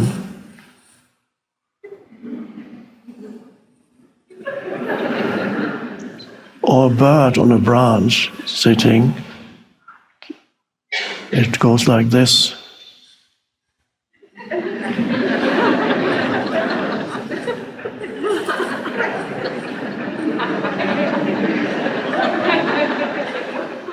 And then suddenly it goes. And of course there's no decision-making involved when a bird suddenly flies off. It did not think, I'm now going to fly off this branch and I'm going to go over there. It just happens. There's a flow to life. There's no mind. There is a consciousness there, but there's no conceptualization at all. But when an animal rests, an animal also rests completely. It is completely at rest. Not thinking about my life. I have to figure something out.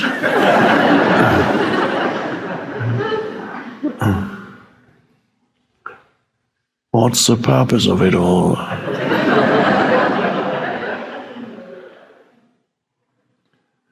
This is why it can be very healing to live with an animal. Yes, it can be quite a bit of work too, but it can be very healing to live with an animal and to have an animal presence in the house.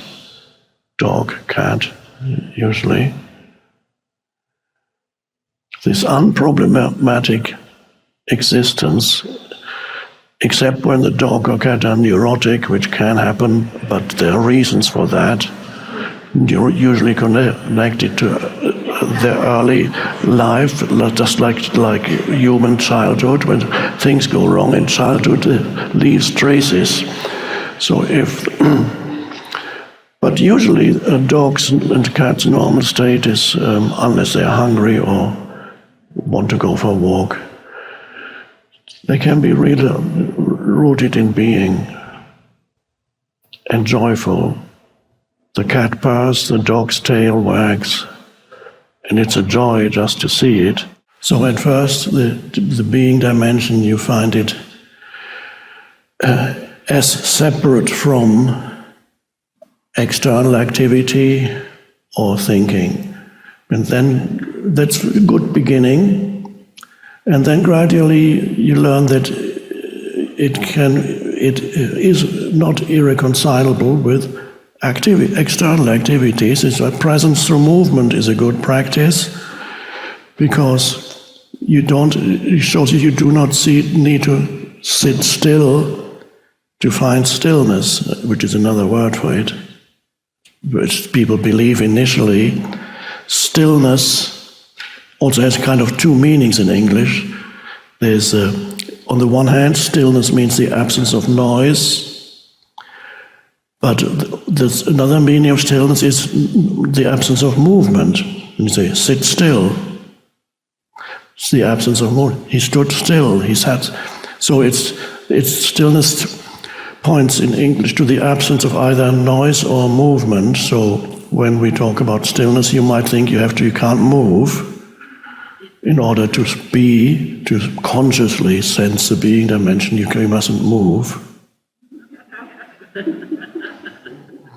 And then you learn you can actually move, and in fact it can be helpful.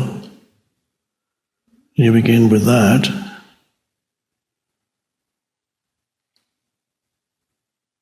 And then you can perform certain tasks and still be in that connectedness with being instead of completely losing yourself in the activity. You can have goals to pursue, which is in the realm of doing. It's good to have goals, although there may be periods in your life when you don't need any goals. Certainly, if you reach a certain age, it becomes increasingly pointless to pursue goals, at least at the latest by the age of 95. You don't need to pursue any more goals unless for some reason you have to. But even before then, there may be time periods in your life when the pursuit of goals is not necessary, and you can become more deeply immersed, just be engaged in ordinary everyday activity without pursuing any particular big goal, big or small, working towards something. But on the whole, it's good to have goals, but again, goals belong to the realm of doing, and that's fine.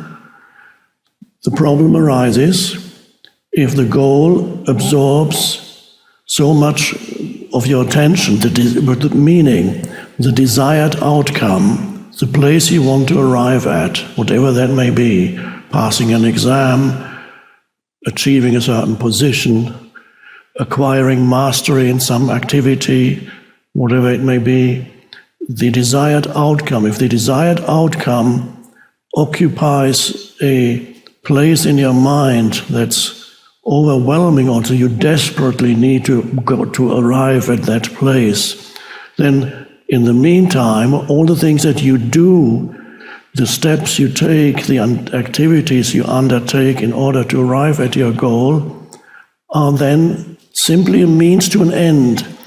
And they are not enjoyable because you desperately want to have arrived already, to have attained that already. Some ambitious people are like that. They are, what's the expression, consumed by ambition. This is almost literally true. And desperately need to. And in the meantime, they're very unhappy while they're working so hard or whatever they do to achieve their goal. And not only are they unhappy and full of anger very often and irritation when things don't go the way they want them to go, when little obstacles arise, as they always do, often in the form of people. So obviously, rather than get angry, so the entire journey is a place of unhappiness and stress and turmoil and often toxic emotions. And not only do they make themselves happy, they make other people, whoever's around them, is also unhappy. The entire company, if it's a big business, the entire company is unhappy, basically, and stressed.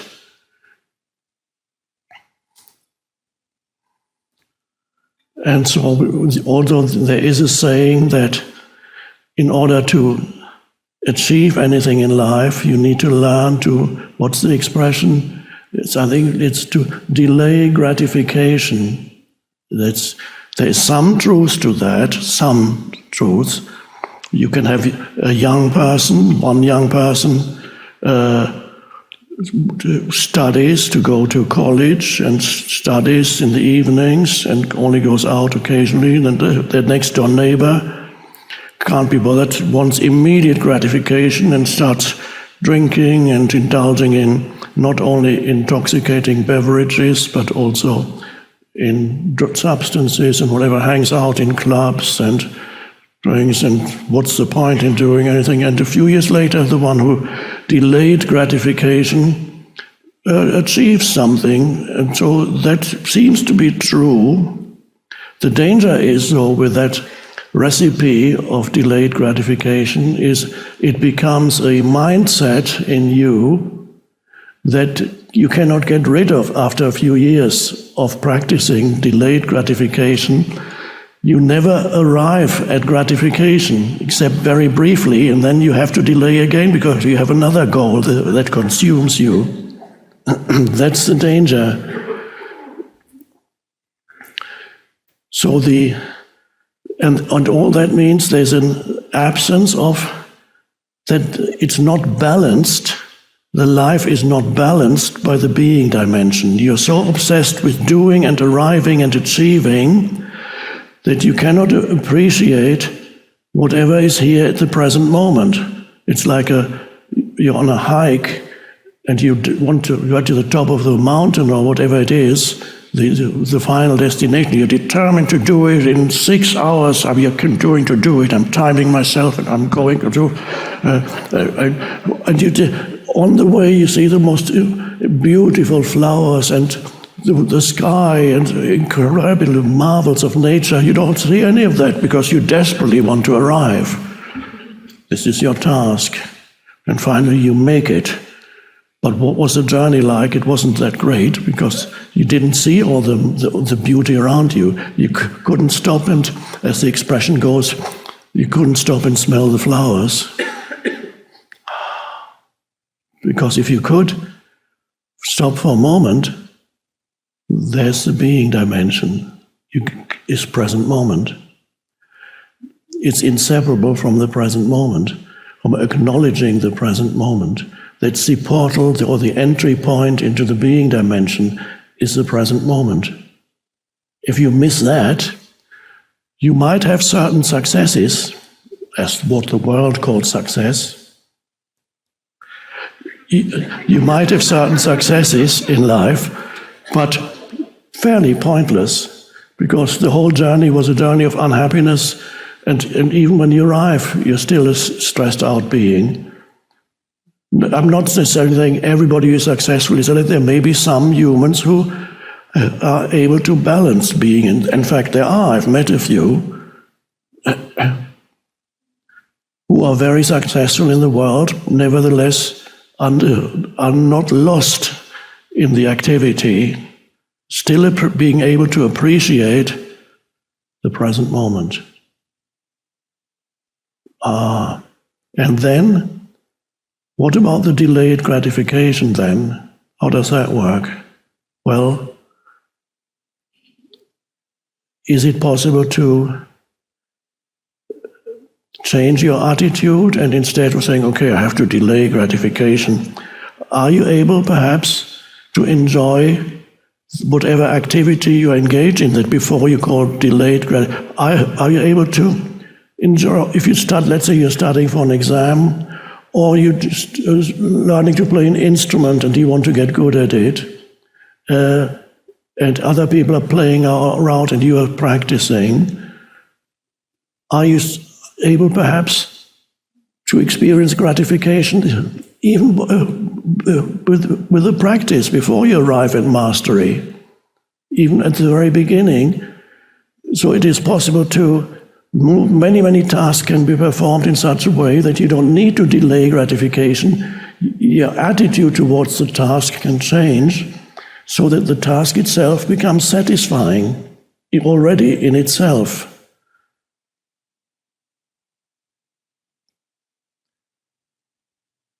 And then you don't need to delay gratification, because the gratification can already be here in the present moment. Many things can be actually enjoyed, although the world may tell you this, you're doing this in order to arrive. It's only a means to an end. And when that becomes a mindset, then your entire life becomes a means to an end. Where's the end? You never arrive.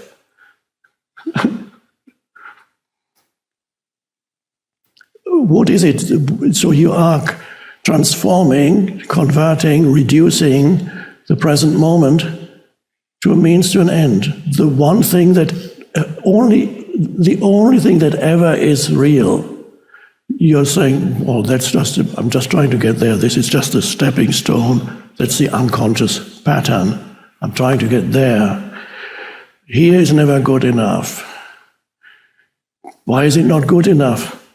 Because the true goodness derives from that inner place, the recognition of being. That's the source of all joy or happiness. Many of you are being called upon to teach. In the Course in Miracles, it says that the moment you start living it, you become they call it a teacher of God. That's fine if you don't make it into conceptual identity. It's always the danger. So if I tell you, from now on, you are a teacher of God, the ego goes, oh, I have a new identity. I'm a teacher of God. Of course, that only works if others are not a teacher of God, because if everybody is a teacher of God, then the identity collapses. So I don't necessarily recommend that you think of yourself as a teacher of God, but you will notice that situations that you go into, your state of consciousness affects the situation. Your state of consciousness affects the people you are with. And that's one level of teaching. Even if you don't say anything, your state of consciousness does affect your surroundings. It also affects others that you never meet, because at a deeper level, all of human consciousness is a totality, is connected. And then there's another level of teaching where you actually, people come to you and ask questions. And many of you are already in that position, perhaps because you're already practicing, you're already working with people in whatever capacity, as body workers, as counselors, as teachers, whatever it may be. So many of you are already spiritual teachers, formally or informally, and some of you will become formal spiritual teachers if you're not already. And if you're a formal spiritual teacher already, it's fine. You're just here to enjoy yourself, and that's great. So, knowing that the most important function in your life is to embody this consciousness, and whatever your life situation is, you bring it there. You don't need to think, I need to change my life situation in order to be able to be present. If that is the case, be present wherever you are, even if what you're doing now you may not like that much, or think it's not important enough, or you would rather be doing something else. Give your fullest attention to what the little things that you're doing, rather than waiting for something really significant to happen in your life. The big thing, as the expression goes, I'm waiting for the big break. I'm waiting for it. It's going to come. Many people live like that. It may come or it may not come. It doesn't make any difference. The big break is another mental concept that doesn't have that much meaning. The big break, I've had the big break. What does it mean? It means every moment is still very simple. I sit somewhere, I speak, I walk from here to there. There's just still the simplicity of every moment. I sit, I speak, I stand, I talk, I lie down, I breathe, I eat. This moment there's nothing big. If I go to give a talk to 2,000 or 3,000 people, there's to step into the car, I sit, I look around the streets being driven. There's only just the simplicity of this moment. There's not a big thing. That would be a mental concept in the head. And then I get then I sit in the green room waiting. It's still 20 minutes to go, but it's fine. That's only the present moment. Breathing, being nobody in particular, not developing the mental concept, I'm going to do this big talk. No, just this moment. Big talk is a mental concept. And then you step onto the stage, one step at a time. Don't think, no thinking, no thought, just one step, another step. Oh, there are all these people. Oh, you look. Oh. And then you sit down, and there's still no thought in your head, and then a thought comes. There's nothing big about it, unless the mind creates a narrative around it and says, this is huge. It's a huge thing.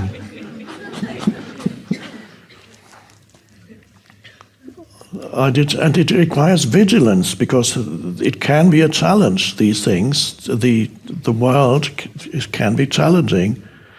Some years ago when I did the big thing with Oprah,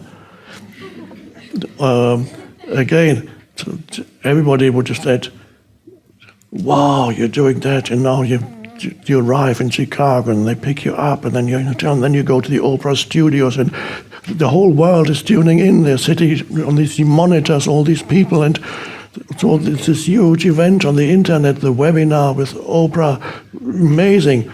And this requires real vigilance, so that you don't leave the present moment. Just stay with the present moment.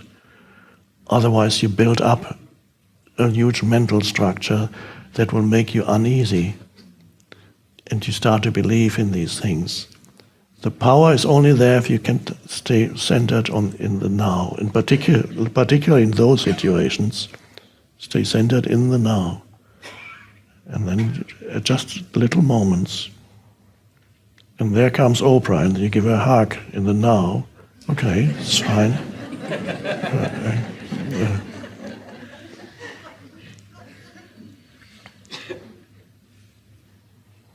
And she is so good at, she does it so naturally after many years of connecting with the camera and people through the camera.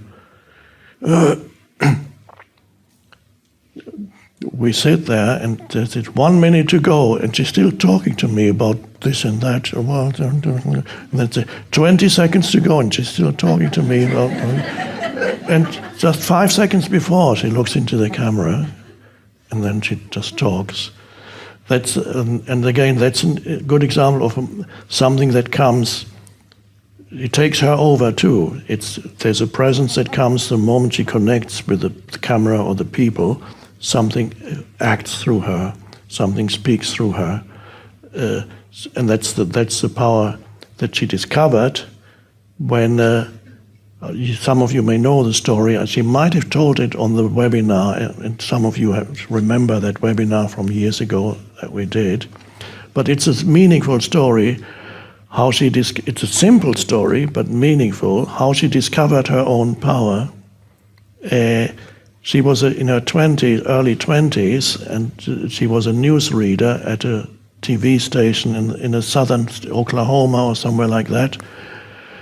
And her great aim in life, her ambition, was to become like Barbara Walters, who was a famous TV personality in the United States, very famous, Barbara Walters.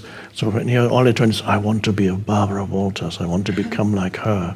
I want to be as famous as her. So that was her great ambition. And one day she was reading the news and she was reading, of course, when you read it on the prompter, and she misread one word. So she had this wonderful persona built up as the newsreader, and the image was Barbara Walters. I'm Barbara Walters. And she read, and she mispronounced one word. She stumbled. The word was Canada, and she pronounced it Canada. And that stopped her in her track, and she said, on the camera, she said, "Did I just say Canada?" I meant Canada.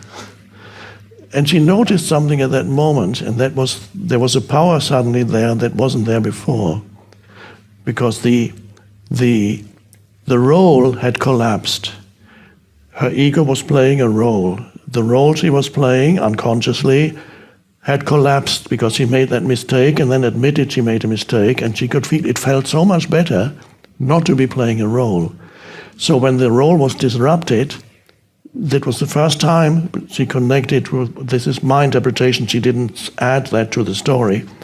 that was the first time when she connected to the power within her, which was beyond ego. So the role had to collapse. And then she changed. She gave up the idea of wanting to be Barbara Walters, and she could just be herself. And by being herself, of course, she is, I mean, there's nothing wrong with Barbara Walters, but she has had a far greater effect on humans than Barbara Walters. I think even Barbara Walters would agree with that. And so by being herself, the deeper self, she discovered the power in this little moment of disruption of her role. So it's important, again, I've written about roles a few times in various places and spoken about roles. To play roles is part of the conditioning of your mind, the conditioning of the ego, and you have to be vigilant to catch yourself when you find that you are playing a role, when you talk to people. How do you communicate with people? Self-observation is important. Self-observation. How do you talk differently to one person to another person? How do you talk to the Pope, if you ever met the Pope or the Dalai Lama? And how do you talk to the man who is sweeping the road? If there's a difference between the way in which you talk to the road sweeper and the Dalai Lama or whoever, then you're playing roles. So, and you can only know that through vigilance and self-observation. Can you just be yourself? And again, to be yourself, what does that mean? It means to be your deeper self, not the conditioned self. Be yourself in any situation. Be connected with that and come from no thought, so that while you interact with another human being, there's that spaciousness in you. While you listen to another human being, listen through the spaciousness within you. And then the words come out of the spaciousness directly. And then the wonderful thing happens, you talk to the Dalai Lama in exactly the same way as you talk to the road sweeper. That means you're free of roles, and that's a wonderful discovery. What is boredom? Why this pervasive unsatisfactoriness that I feel everywhere, but most intensely when I'm alone with nothing to do? Pervasive unsatisfactoriness that I feel everywhere, but most intensely when I'm alone with nothing to do. What is this? It's called boredom. That's a good way of putting it.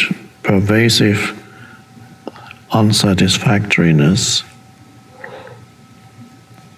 And of course, there's a whole industry designed to help you not feel this pervasive unsatisfactoriness. In other words, to stop you from being bored. So you can always, as most people probably do, they always provide their mind with some kind of stimulus. And these days that's not difficult to do. It's available everywhere. So the mind wants to be stimulated. It's always hungry for the next thing.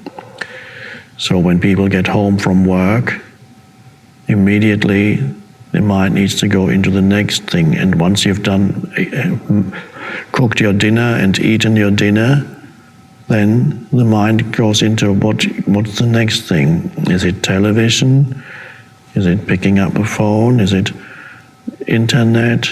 Is it emailing or texting? Is the teenagers too? And many others. It's nothing bad about it. It's fascinating. I recently started occasionally texting, and it's quite fascinating. But what is important to become aware of the mind's demand for food, for stimulus. And if you don't get it, immediately you get into a state of restlessness or pervasive unsatisfactoriness, as the questioner says. You don't feel at home. You don't feel there's something. Of course, that feeling is always there. It's obscured by the mind. So that means if you continuously feed your mind with these things, you never reach the deeper levels within yourself. You're stuck. You have to, at some point, confront the unsatisfactoriness without continuously anesthetizing the unsatisfactoriness and getting some kind of substitute for true aliveness, because that's really what it is. You don't really feel alive, the aliveness, so you need some kind of stimulus to get a sense of being alive. So it's important to be able to just stop feeding the mind all the time. There's enough for the mind to do with the things that it really needs to do. And just sit with yourself and allow boredom to arise without running away from it. Because that's you're beginning to go a little bit deeper, but first you need to feel that.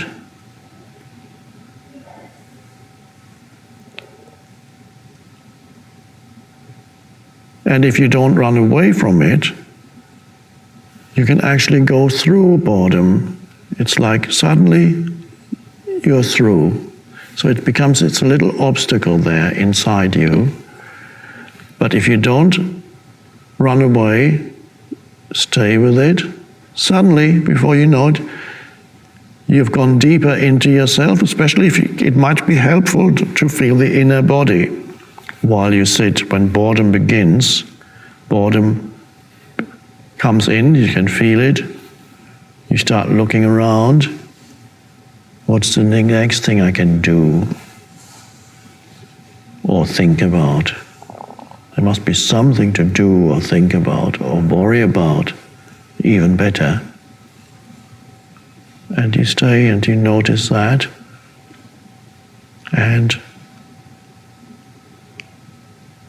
then you just endure that discomfort of the mind not getting enough stimulus, food. And it's not that bad, just endure it. And then begin to feel the inner body, the aliveness in your hands, your arms, your feet, your legs. And you've already gone through the threshold of the boredom into something deeper. And suddenly you feel alive without mental stimulus. Much actually more alive than you could ever feel through mental stimulus. Because mental stimulus is always on the surface of who you are. Ripples on the surface. And now you go deeper. And then you have the ability to sit or stand or lie and be at ease with the here and now. That's all there ever is, life, here and now. Be at ease with yourself, here and now. To feel at home, here and now, without needing to escape into some mental realm that's not here and now. Need to think about that, to need to play a video game, need to watch this program, look at the magazine at least. And you can see how people, the mind consumes. See how they look through magazines, go to waiting rooms or into people's homes. Nowadays, magazines seem to, in many cases, are being replaced by the screen, but people still, so they go.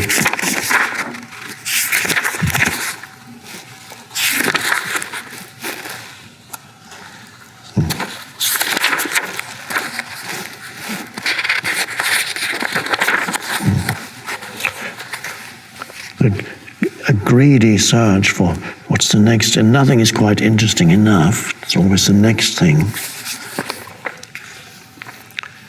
So that's the dysfunction. And so the wonderful this ability then grows in you of being rooted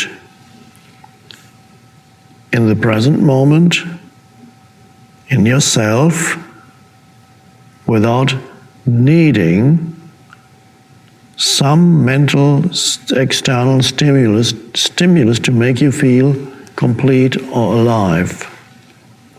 In fact, it's only now that you really come to life. There was a famous French philosopher, lived a few hundred years ago. Was it Pascal? Or perhaps, who said, all the problems of humankind can be traced back to man's ability, man includes women, can be traced back or have their origin in man's inability to sit quietly in a room. All the problems of the world can be traced back to your inability to sit quietly or at ease in a room. Of course, the implications are deep and vast. It's not just sitting quietly in a room, but because sitting quietly in a room implies for you to be able to do that, to sit quietly in a room, you need to be connected with that which is deeper in you than the mind. Otherwise, you can't sit quietly in a room. You'll be bored. You may be quiet on the outside, but you won't be quiet inside.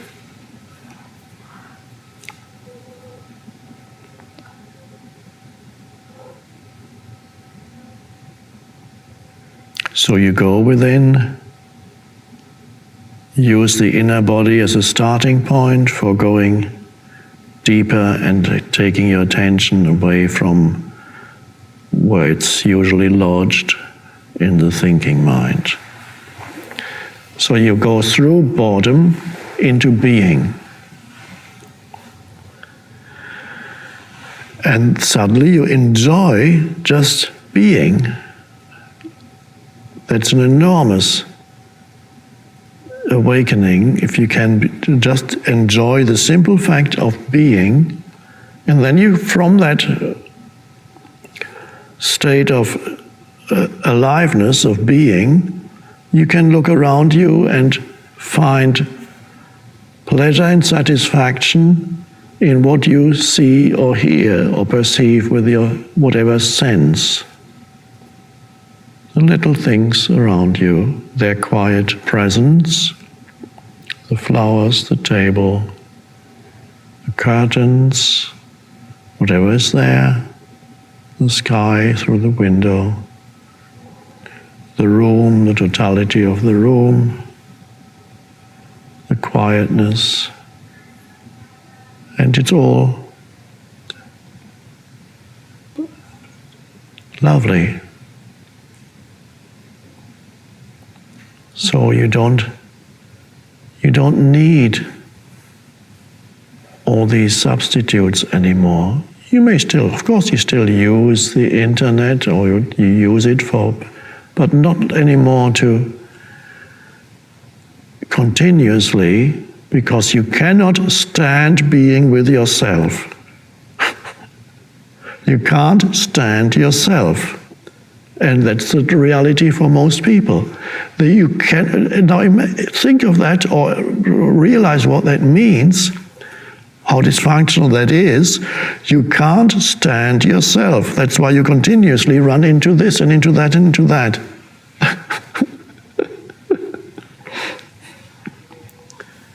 And if a person who cannot stand him or herself, of course, what kind of relationships is that person going to have? If you can't stand yourself, then you're using others to make you feel a little better, but that doesn't work. And basically the inability to be with yourself gets reflected and projected onto others also.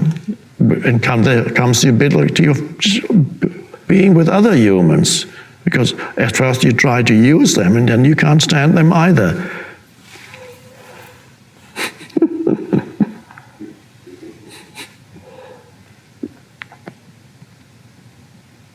So you have to break through that mental barrier, because otherwise you spend the rest of your life not being able to sit quietly in a room. And as the French philosopher said, all your problems arise there from that inability. Because what it really implies is you are not connected with being. You are not connected with that which is deeper than the mind-made personality, the thinker.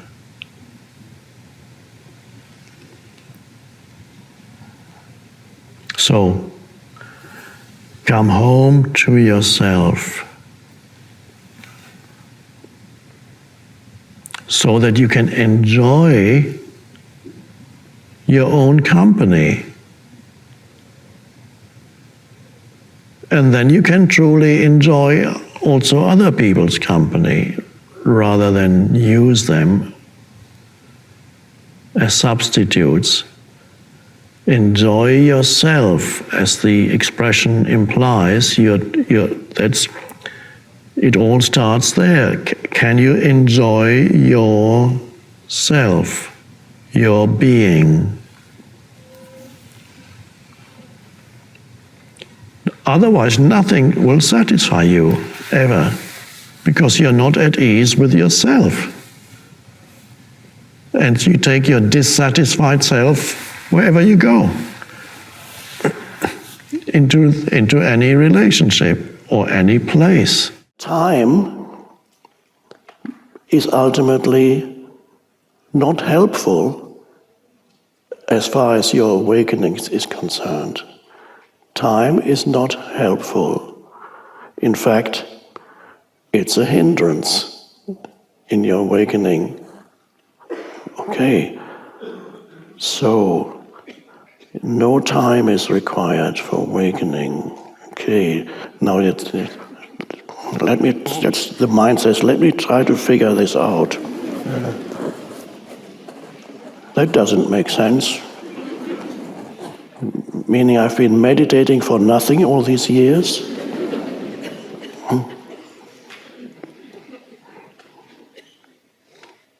Meditation, if it works as it should, ultimately the purpose is, the aim is to be present while you meditate, not to seek some future condition.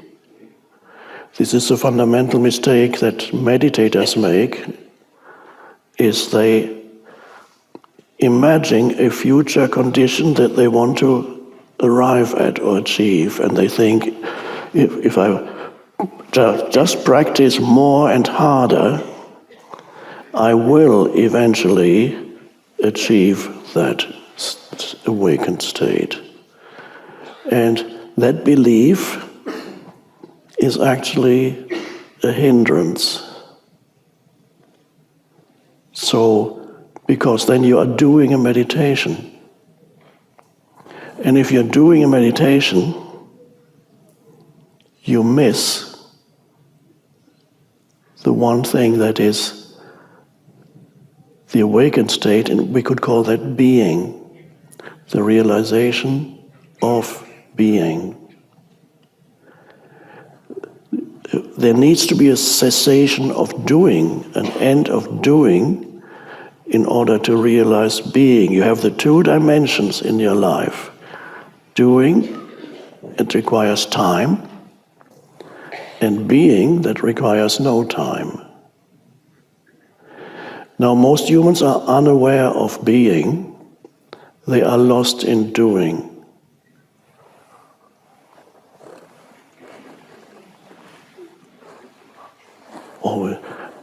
And the primordial doing is thinking.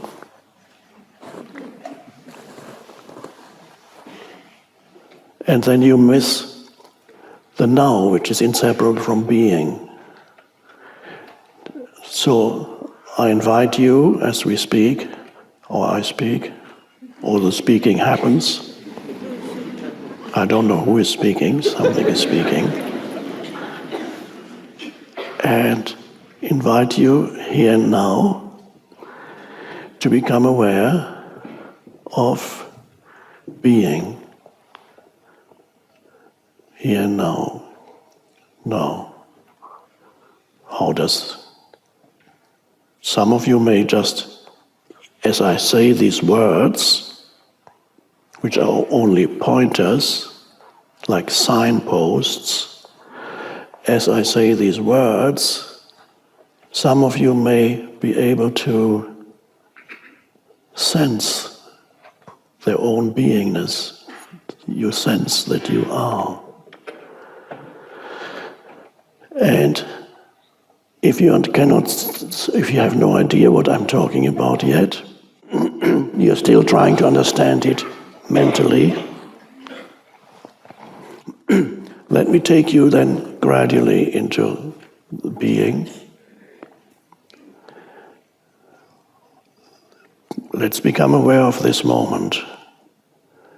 And the first thing you become aware of in this moment is sense perceptions.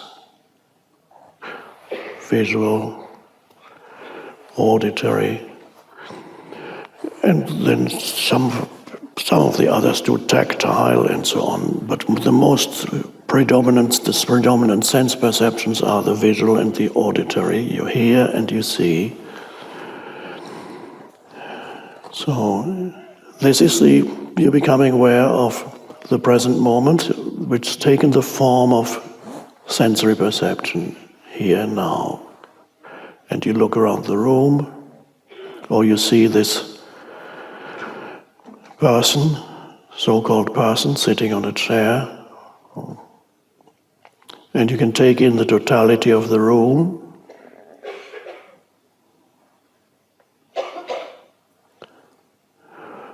Question that arises is, are you able to take in the totality of your sense perceptions at this moment without any mental commentary? Just be maybe like a 1-year-old child hasn't learned language yet and just looks in wonder and amazement at the world. You don't have to look like that, I'm just proving.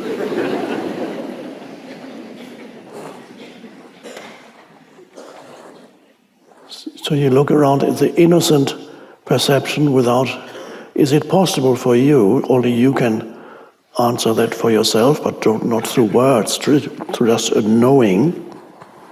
Are you able to be here in this moment, allow your sense perceptions to be there,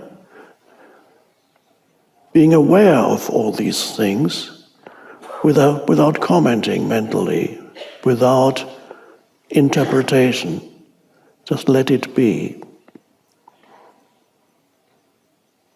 Like the Beatles song, Let It Be.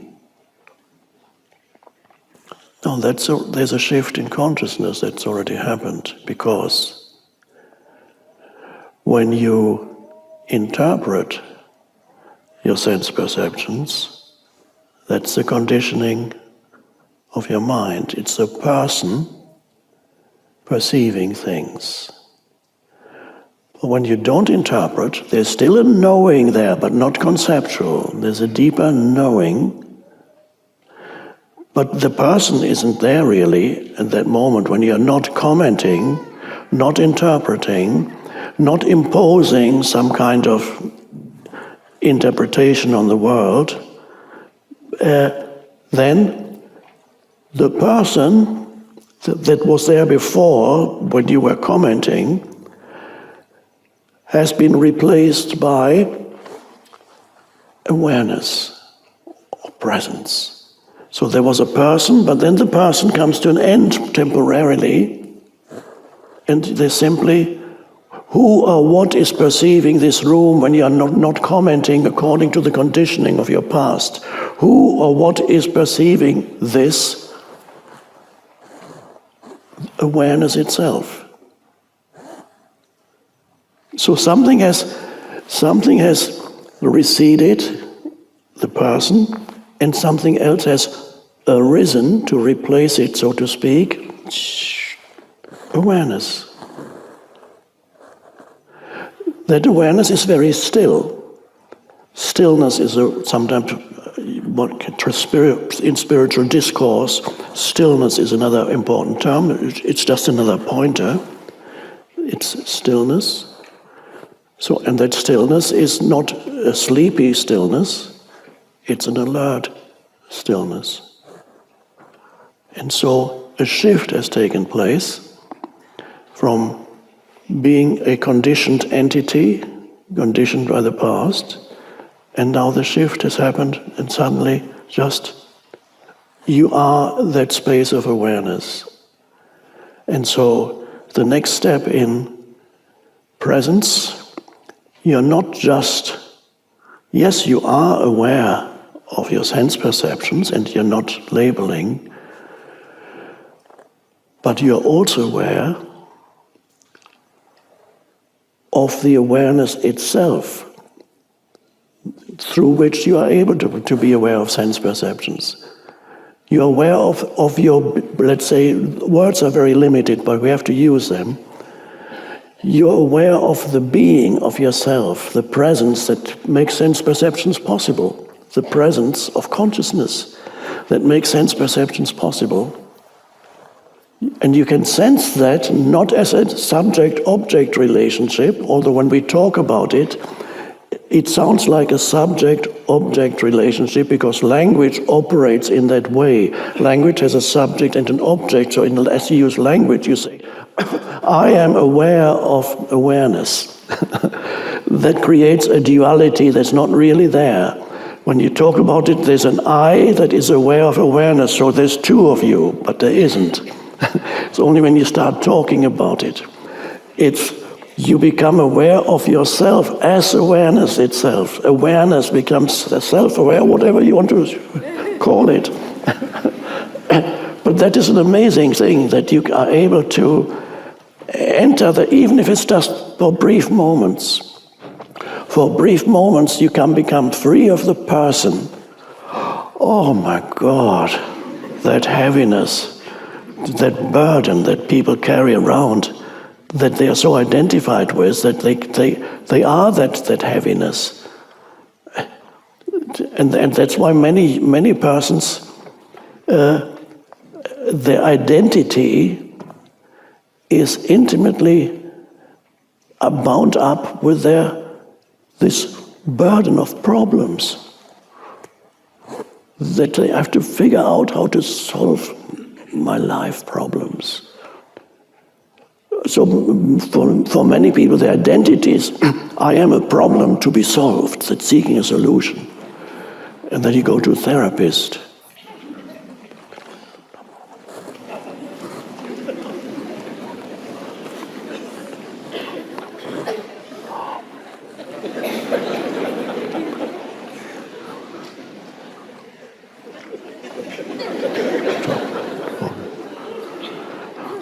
However, if it's the therapist is present, that makes a huge difference.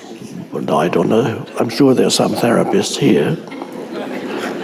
And some of you are probably doing fantastic work because you are able to, even though your client or patient is talking, perhaps you are able to be present while you listen instead of interpreting everything, but be the consciousness. Oh.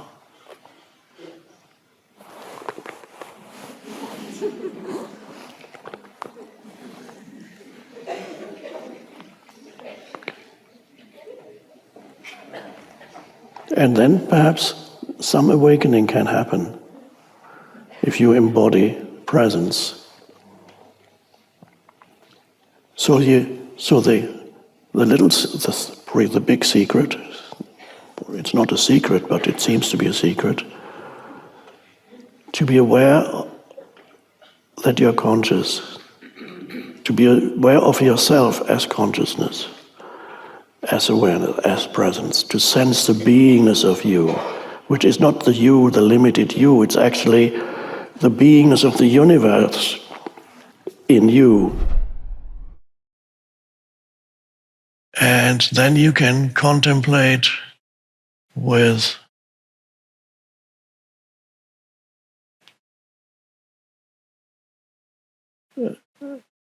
detachment what time is doing to your body. Okay? Because your sense of identity is no longer derived from body, who you are. Obviously, that's sometimes a difficult step to take, to go deeper beyond. There are some people who have a particularly body that is more beautiful or more well developed than normal bodies. Normal bodies are kind of, not sure. And then there are other bodies that are definitely not great. You can't, but people to still identify, it makes them unhappy. For many years, I had body identification too, but not in a proud way. It made me unhappy because it was much less good looking than most other bodies actually. And so if you have body identification, it can create pride and enhance your ego. Well, any identification enhances your ego, even a negative one. So I had negative body identification, made me unhappy for quite a few years. And that's also ego. The ego, the negative side of ego. Egos are not always happy egos. Many egos are miserable egos, just as strong as the happy ones that say, I'm the greatest. And then the other ego, I'm the most miserable, just as strong as the other. So ego is not just me, look at me. Also ego is, oh no, why is all these horrible things always happening to me? I feel so miserable. I'm not. It's all still ego. It's the narratives. So anyway, I had ego identification, but I could see it perhaps a little bit easier if you have a negative identification with the body. It's perhaps easier to let go because you're more motivated to let go of that. But if you have a positive body identification,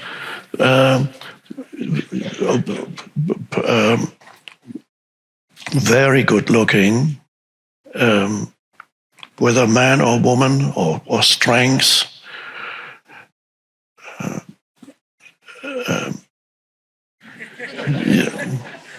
if you look like Arnold in his younger years, how can you not identify with your body if your body looks just coming just like some ancient Greek god or something.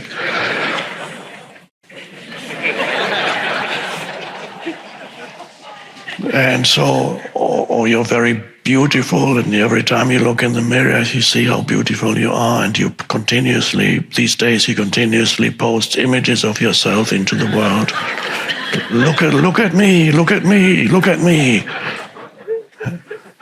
And you have thousands of people who love you. They send love signs.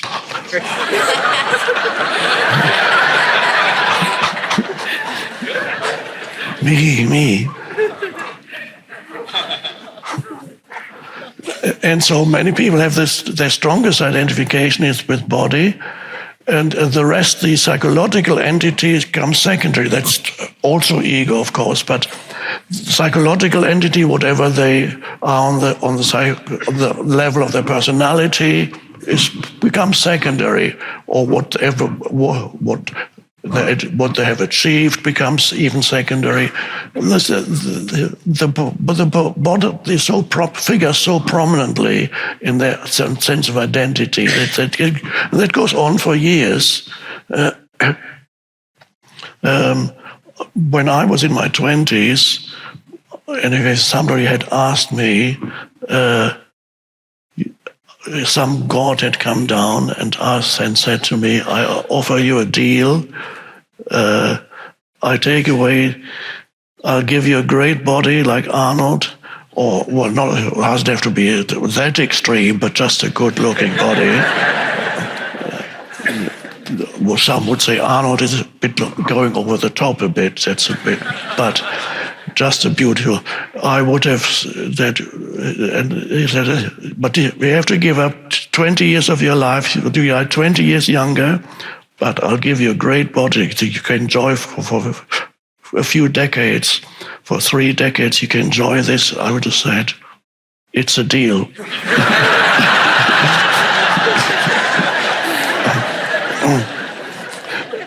And I would be dead now. I wouldn't be here. I would have enjoyed perhaps ego satisfaction during those years and sensory satisfaction through countless physical encounters with women. And would have exhausted myself and would have died young as predicted by the god who came.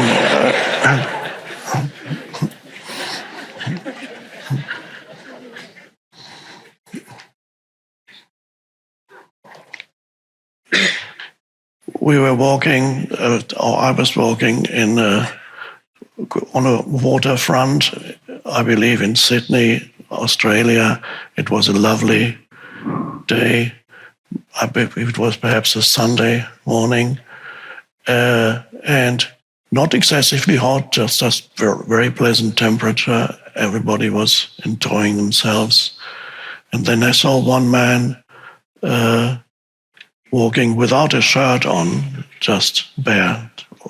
And he had a fantastic body, and everybody's kind of looking at him. And I thought it's strange that he was the only person who felt too hot. He had to take off his shirt.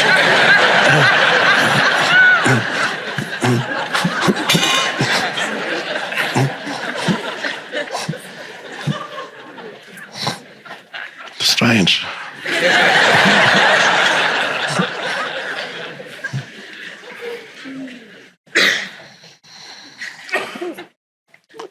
And then comes a time, the time eventually becomes your enemy when let's say you have, for years you identified with your good looks, and then after a while you realize the same thing is happening to you. It just takes decades.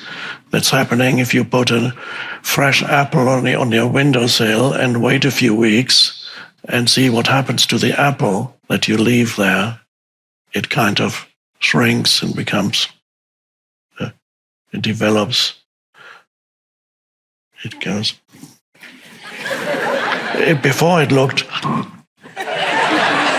after a few weeks, the apple shrinks and it's old, an old apple. It happens to all life forms, and that can become a source of great suffering. There is still time for you when this suffering sets in. You realize you're no longer beautiful because old age is eroding your beauty. And then when you compare yourself to younger humans, you begin to feel inferior and to get resentful. Look at these young. And you feel diminished. And that's painful. So many humans who are identified with body, as they get older, they move into a period of unhappiness, increasing unhappiness, unless they can break through that and go to a deeper level. Some can, some cannot.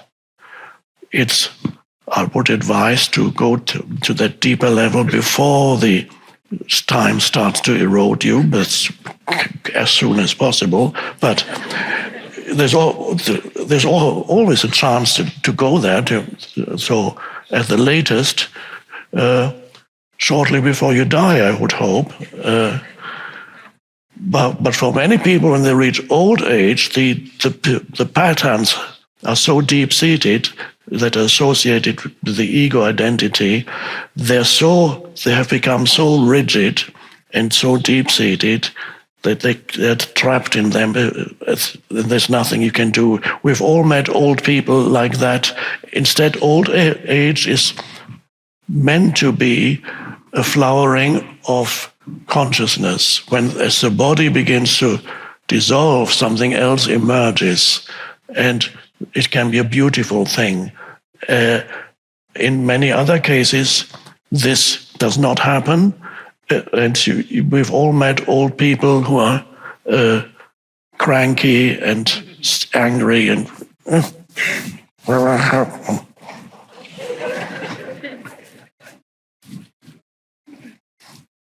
your grandfather perhaps, or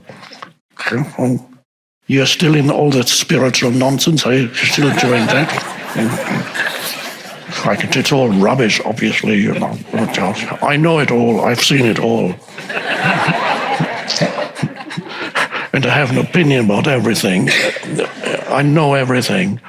And it's all dreadful. They're all idiots, all of them. And then he dies.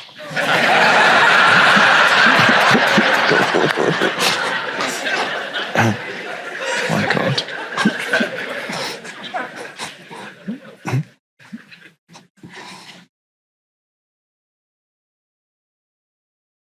So no matter where you're at in the movement of time, this moment is the best moment to step out of the movement of time and take your attention into the timeless, so that you learn to be connected with that consciously for the rest of your life in this form. You are a ray of sunlight, and as this ray of sunlight, you've always been looking out here. So you're the little ray of sunlight, thinking you're an independent entity with other rays of sunlight, so to speak, everywhere around you, and they're all looking for things. And then the ray of sunlight that considers itself to be an independent entity, autonomous, having certain relationships with other rays of sunlight, and even with itself, the me, becomes still for a moment, and then realizes there is a depth to who I am that goes all the way back to the sun. But you can only realize that when you stop thinking. Then you become aware, the ray of sunlight, you, become aware of your own depths. There's no end to you. There isn't this finite little thing. As the thinking mind stops, there is suddenly a depth.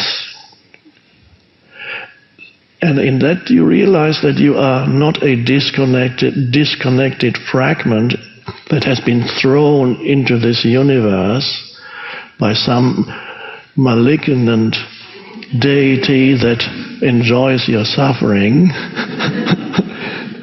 No, but that you are an essential part of the universe. You haven't been thrown into the universe.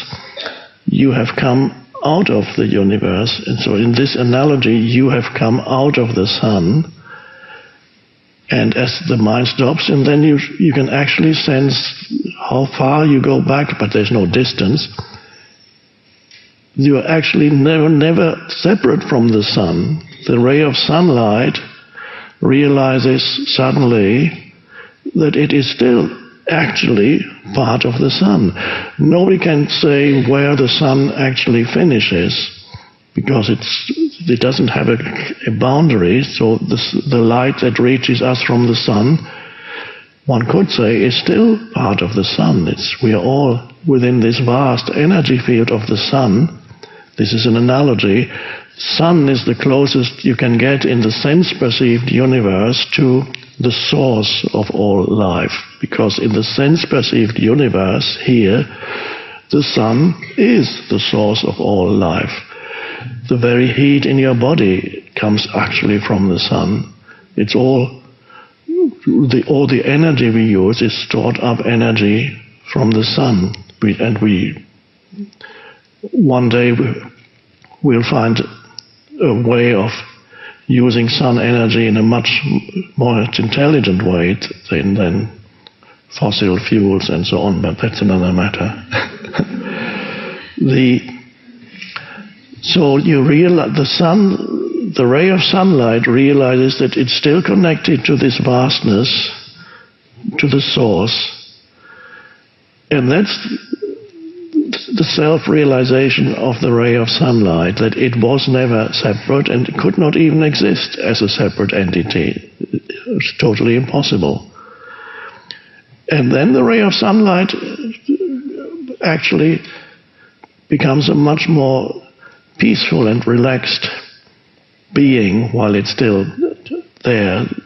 I'm talking about you, of course, because you've realized without any needing to convince yourself of anything or take up some new belief. No, through actual direct realization, you realize your connectedness with something very deep. So you're not just a little person, you're also the kingdom of heaven, or as the Buddha called it, spaciousness, sunyata. So there's two of you, and this is not an ultimate truth. Ultimately there's only one. But let's just temporarily, it sometimes helps to have a certain perspective on things. There's two of you, that which expresses itself in form, the physical body, and all the stuff that's in your mind and in your emotional field, that all that makes up the person, that has a limited lifespan. Even if there's a continuation of that after the body dissolves, it has a limited lifespan, because no form is permanent, so all forms are continuously changing. It would be dreadful if you survived as this personality that you are now. I mean, who would want to be the same personality for centuries and millennia? There's an evolution of consciousness. So the body is short-lived. That which is beyond the body may continue for a while as it continues on its journey of self-realization.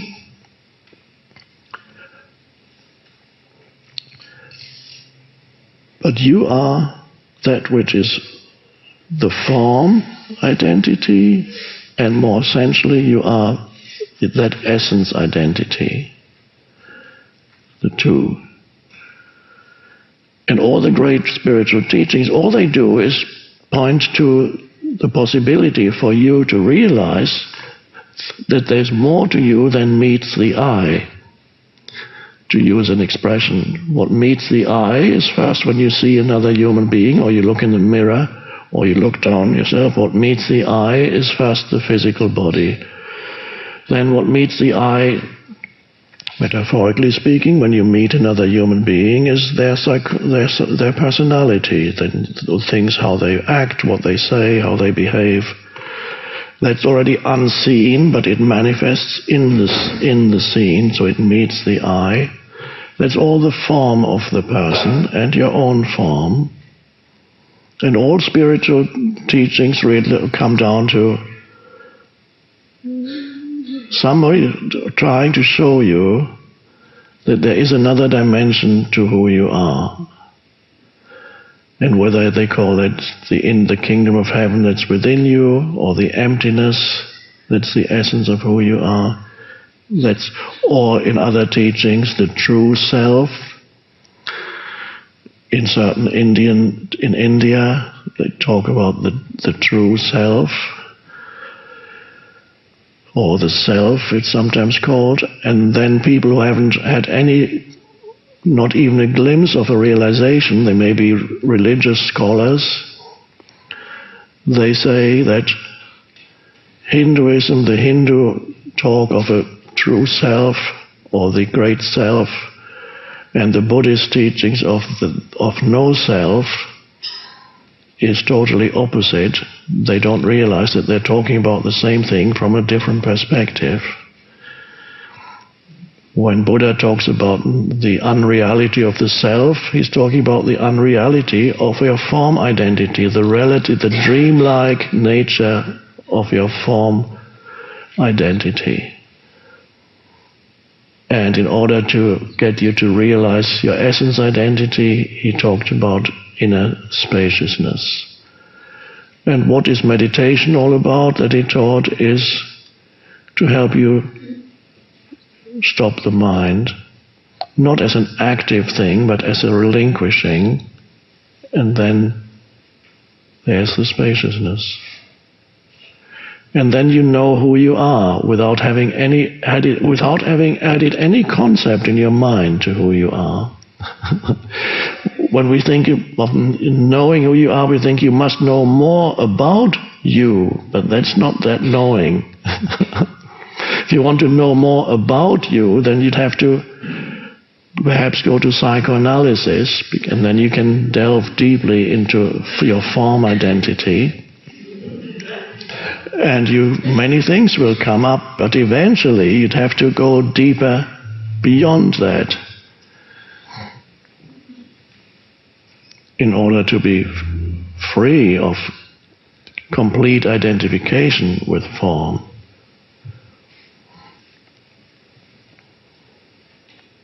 So let me just remind you that the essential practice is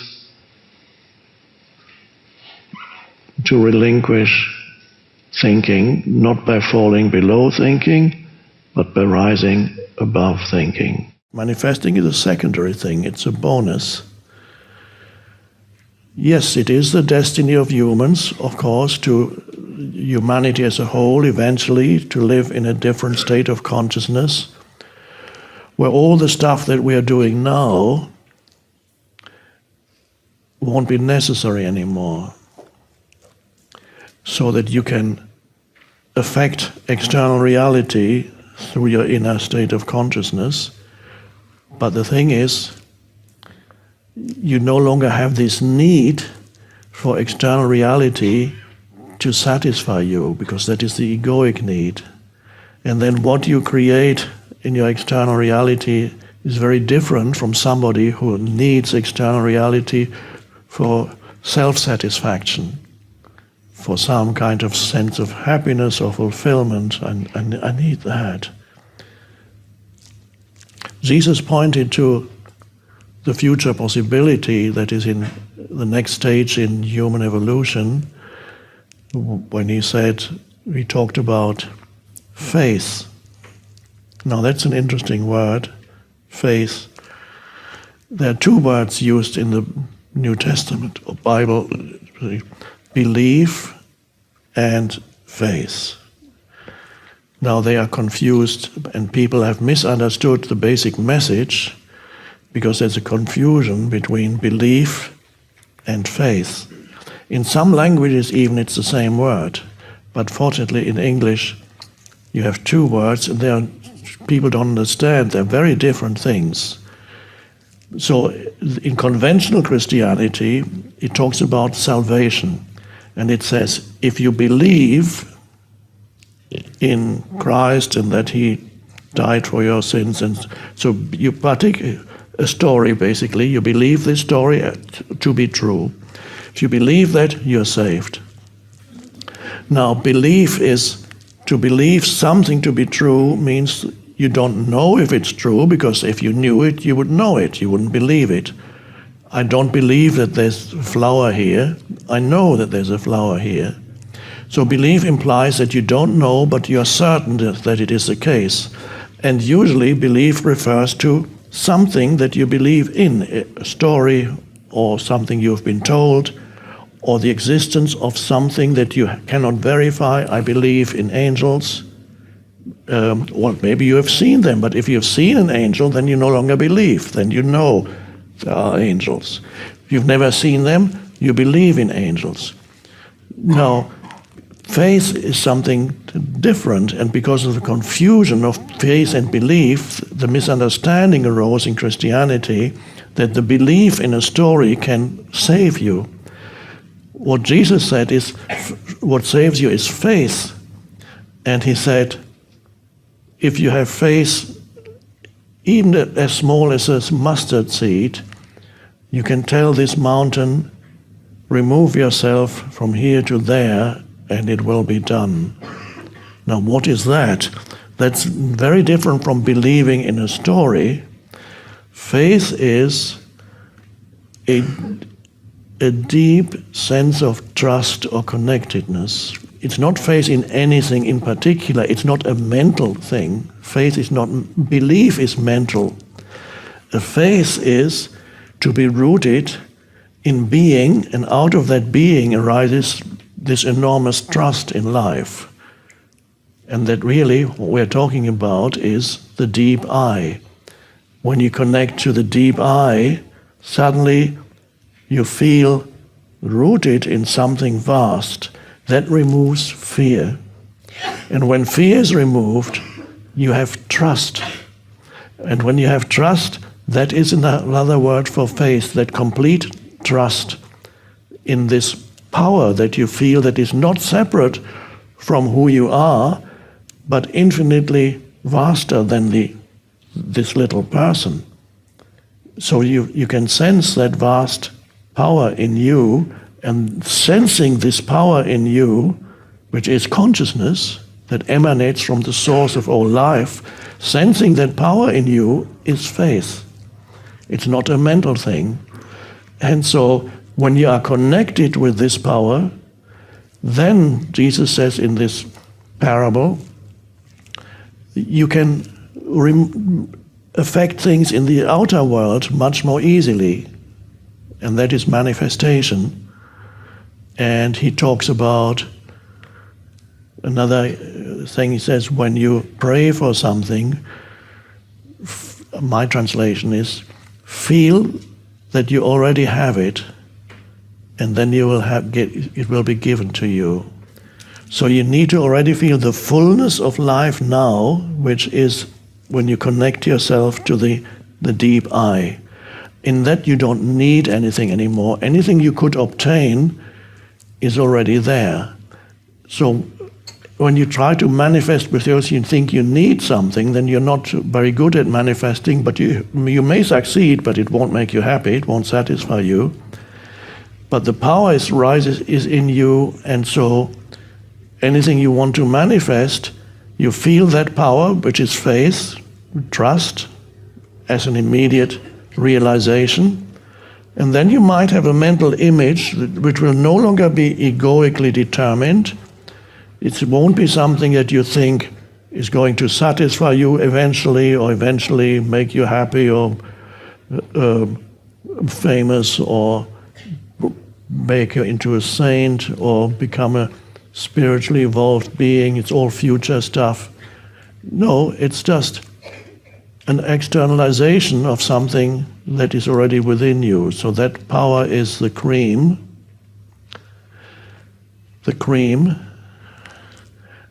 And the external things are the skimmed milk. So there's the essence of consciousness, and anything you achieve will be a manifestation of that consciousness that you can sense within you. So the thing is, it won't make you any happier, it won't make you any more fulfilled than you are now. Because if you think it's going to make you more happy and more fulfilled, it's still ego. You need to find the fulfillment and the true happiness by connecting with the deep I. Then anything else is secondary. And then you can play the game of life from there. You don't need anything anymore. And then when you don't need anything anymore, you can play with it, and many things come to you when you don't need them anymore. That's a lovely thing. A little disappointing for the ego, because the ego would love many things that then come to you. But when the ego isn't there anymore, the ego can't enjoy it anymore. That's a bummer.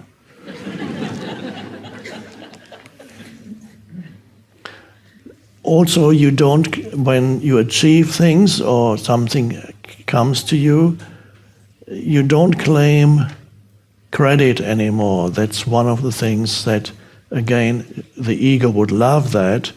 But when this power that is in you manifests, and through it you do something, you create something, you attract something, and there's no person says, wow, I made it. I finally made it. I did it. I'm a great spiritual teacher. I've been trying for decades. And now I've made it. Yeah. That doesn't work. If that happened, the power would immediately shut down. And then you would feel abandoned. Where is it? And then you would come and try and give a talk and say, I should be saying something, I don't know what. Or you just talk from memory.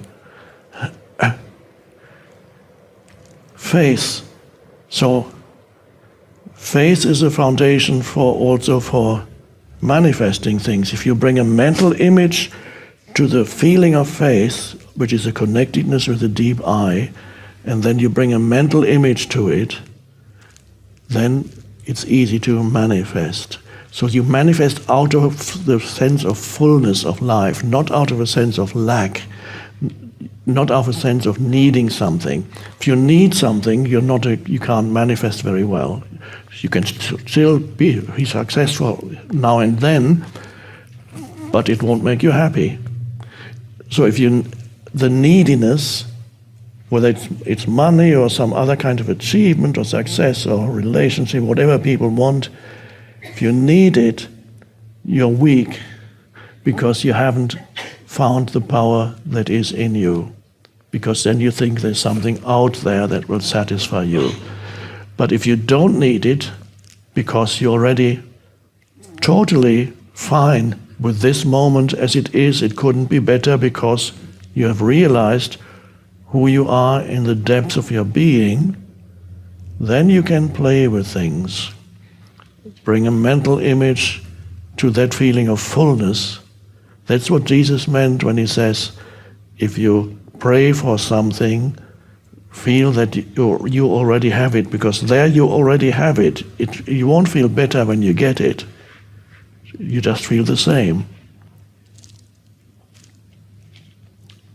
I don't feel any better now than I did when I was nobody. I'm still nobody, but people now think I'm somebody. But at that time, I was running out of money. I was writing The Power of Now, doing some counseling sessions, and having a bicycle for a time. And then somebody gave me an old car.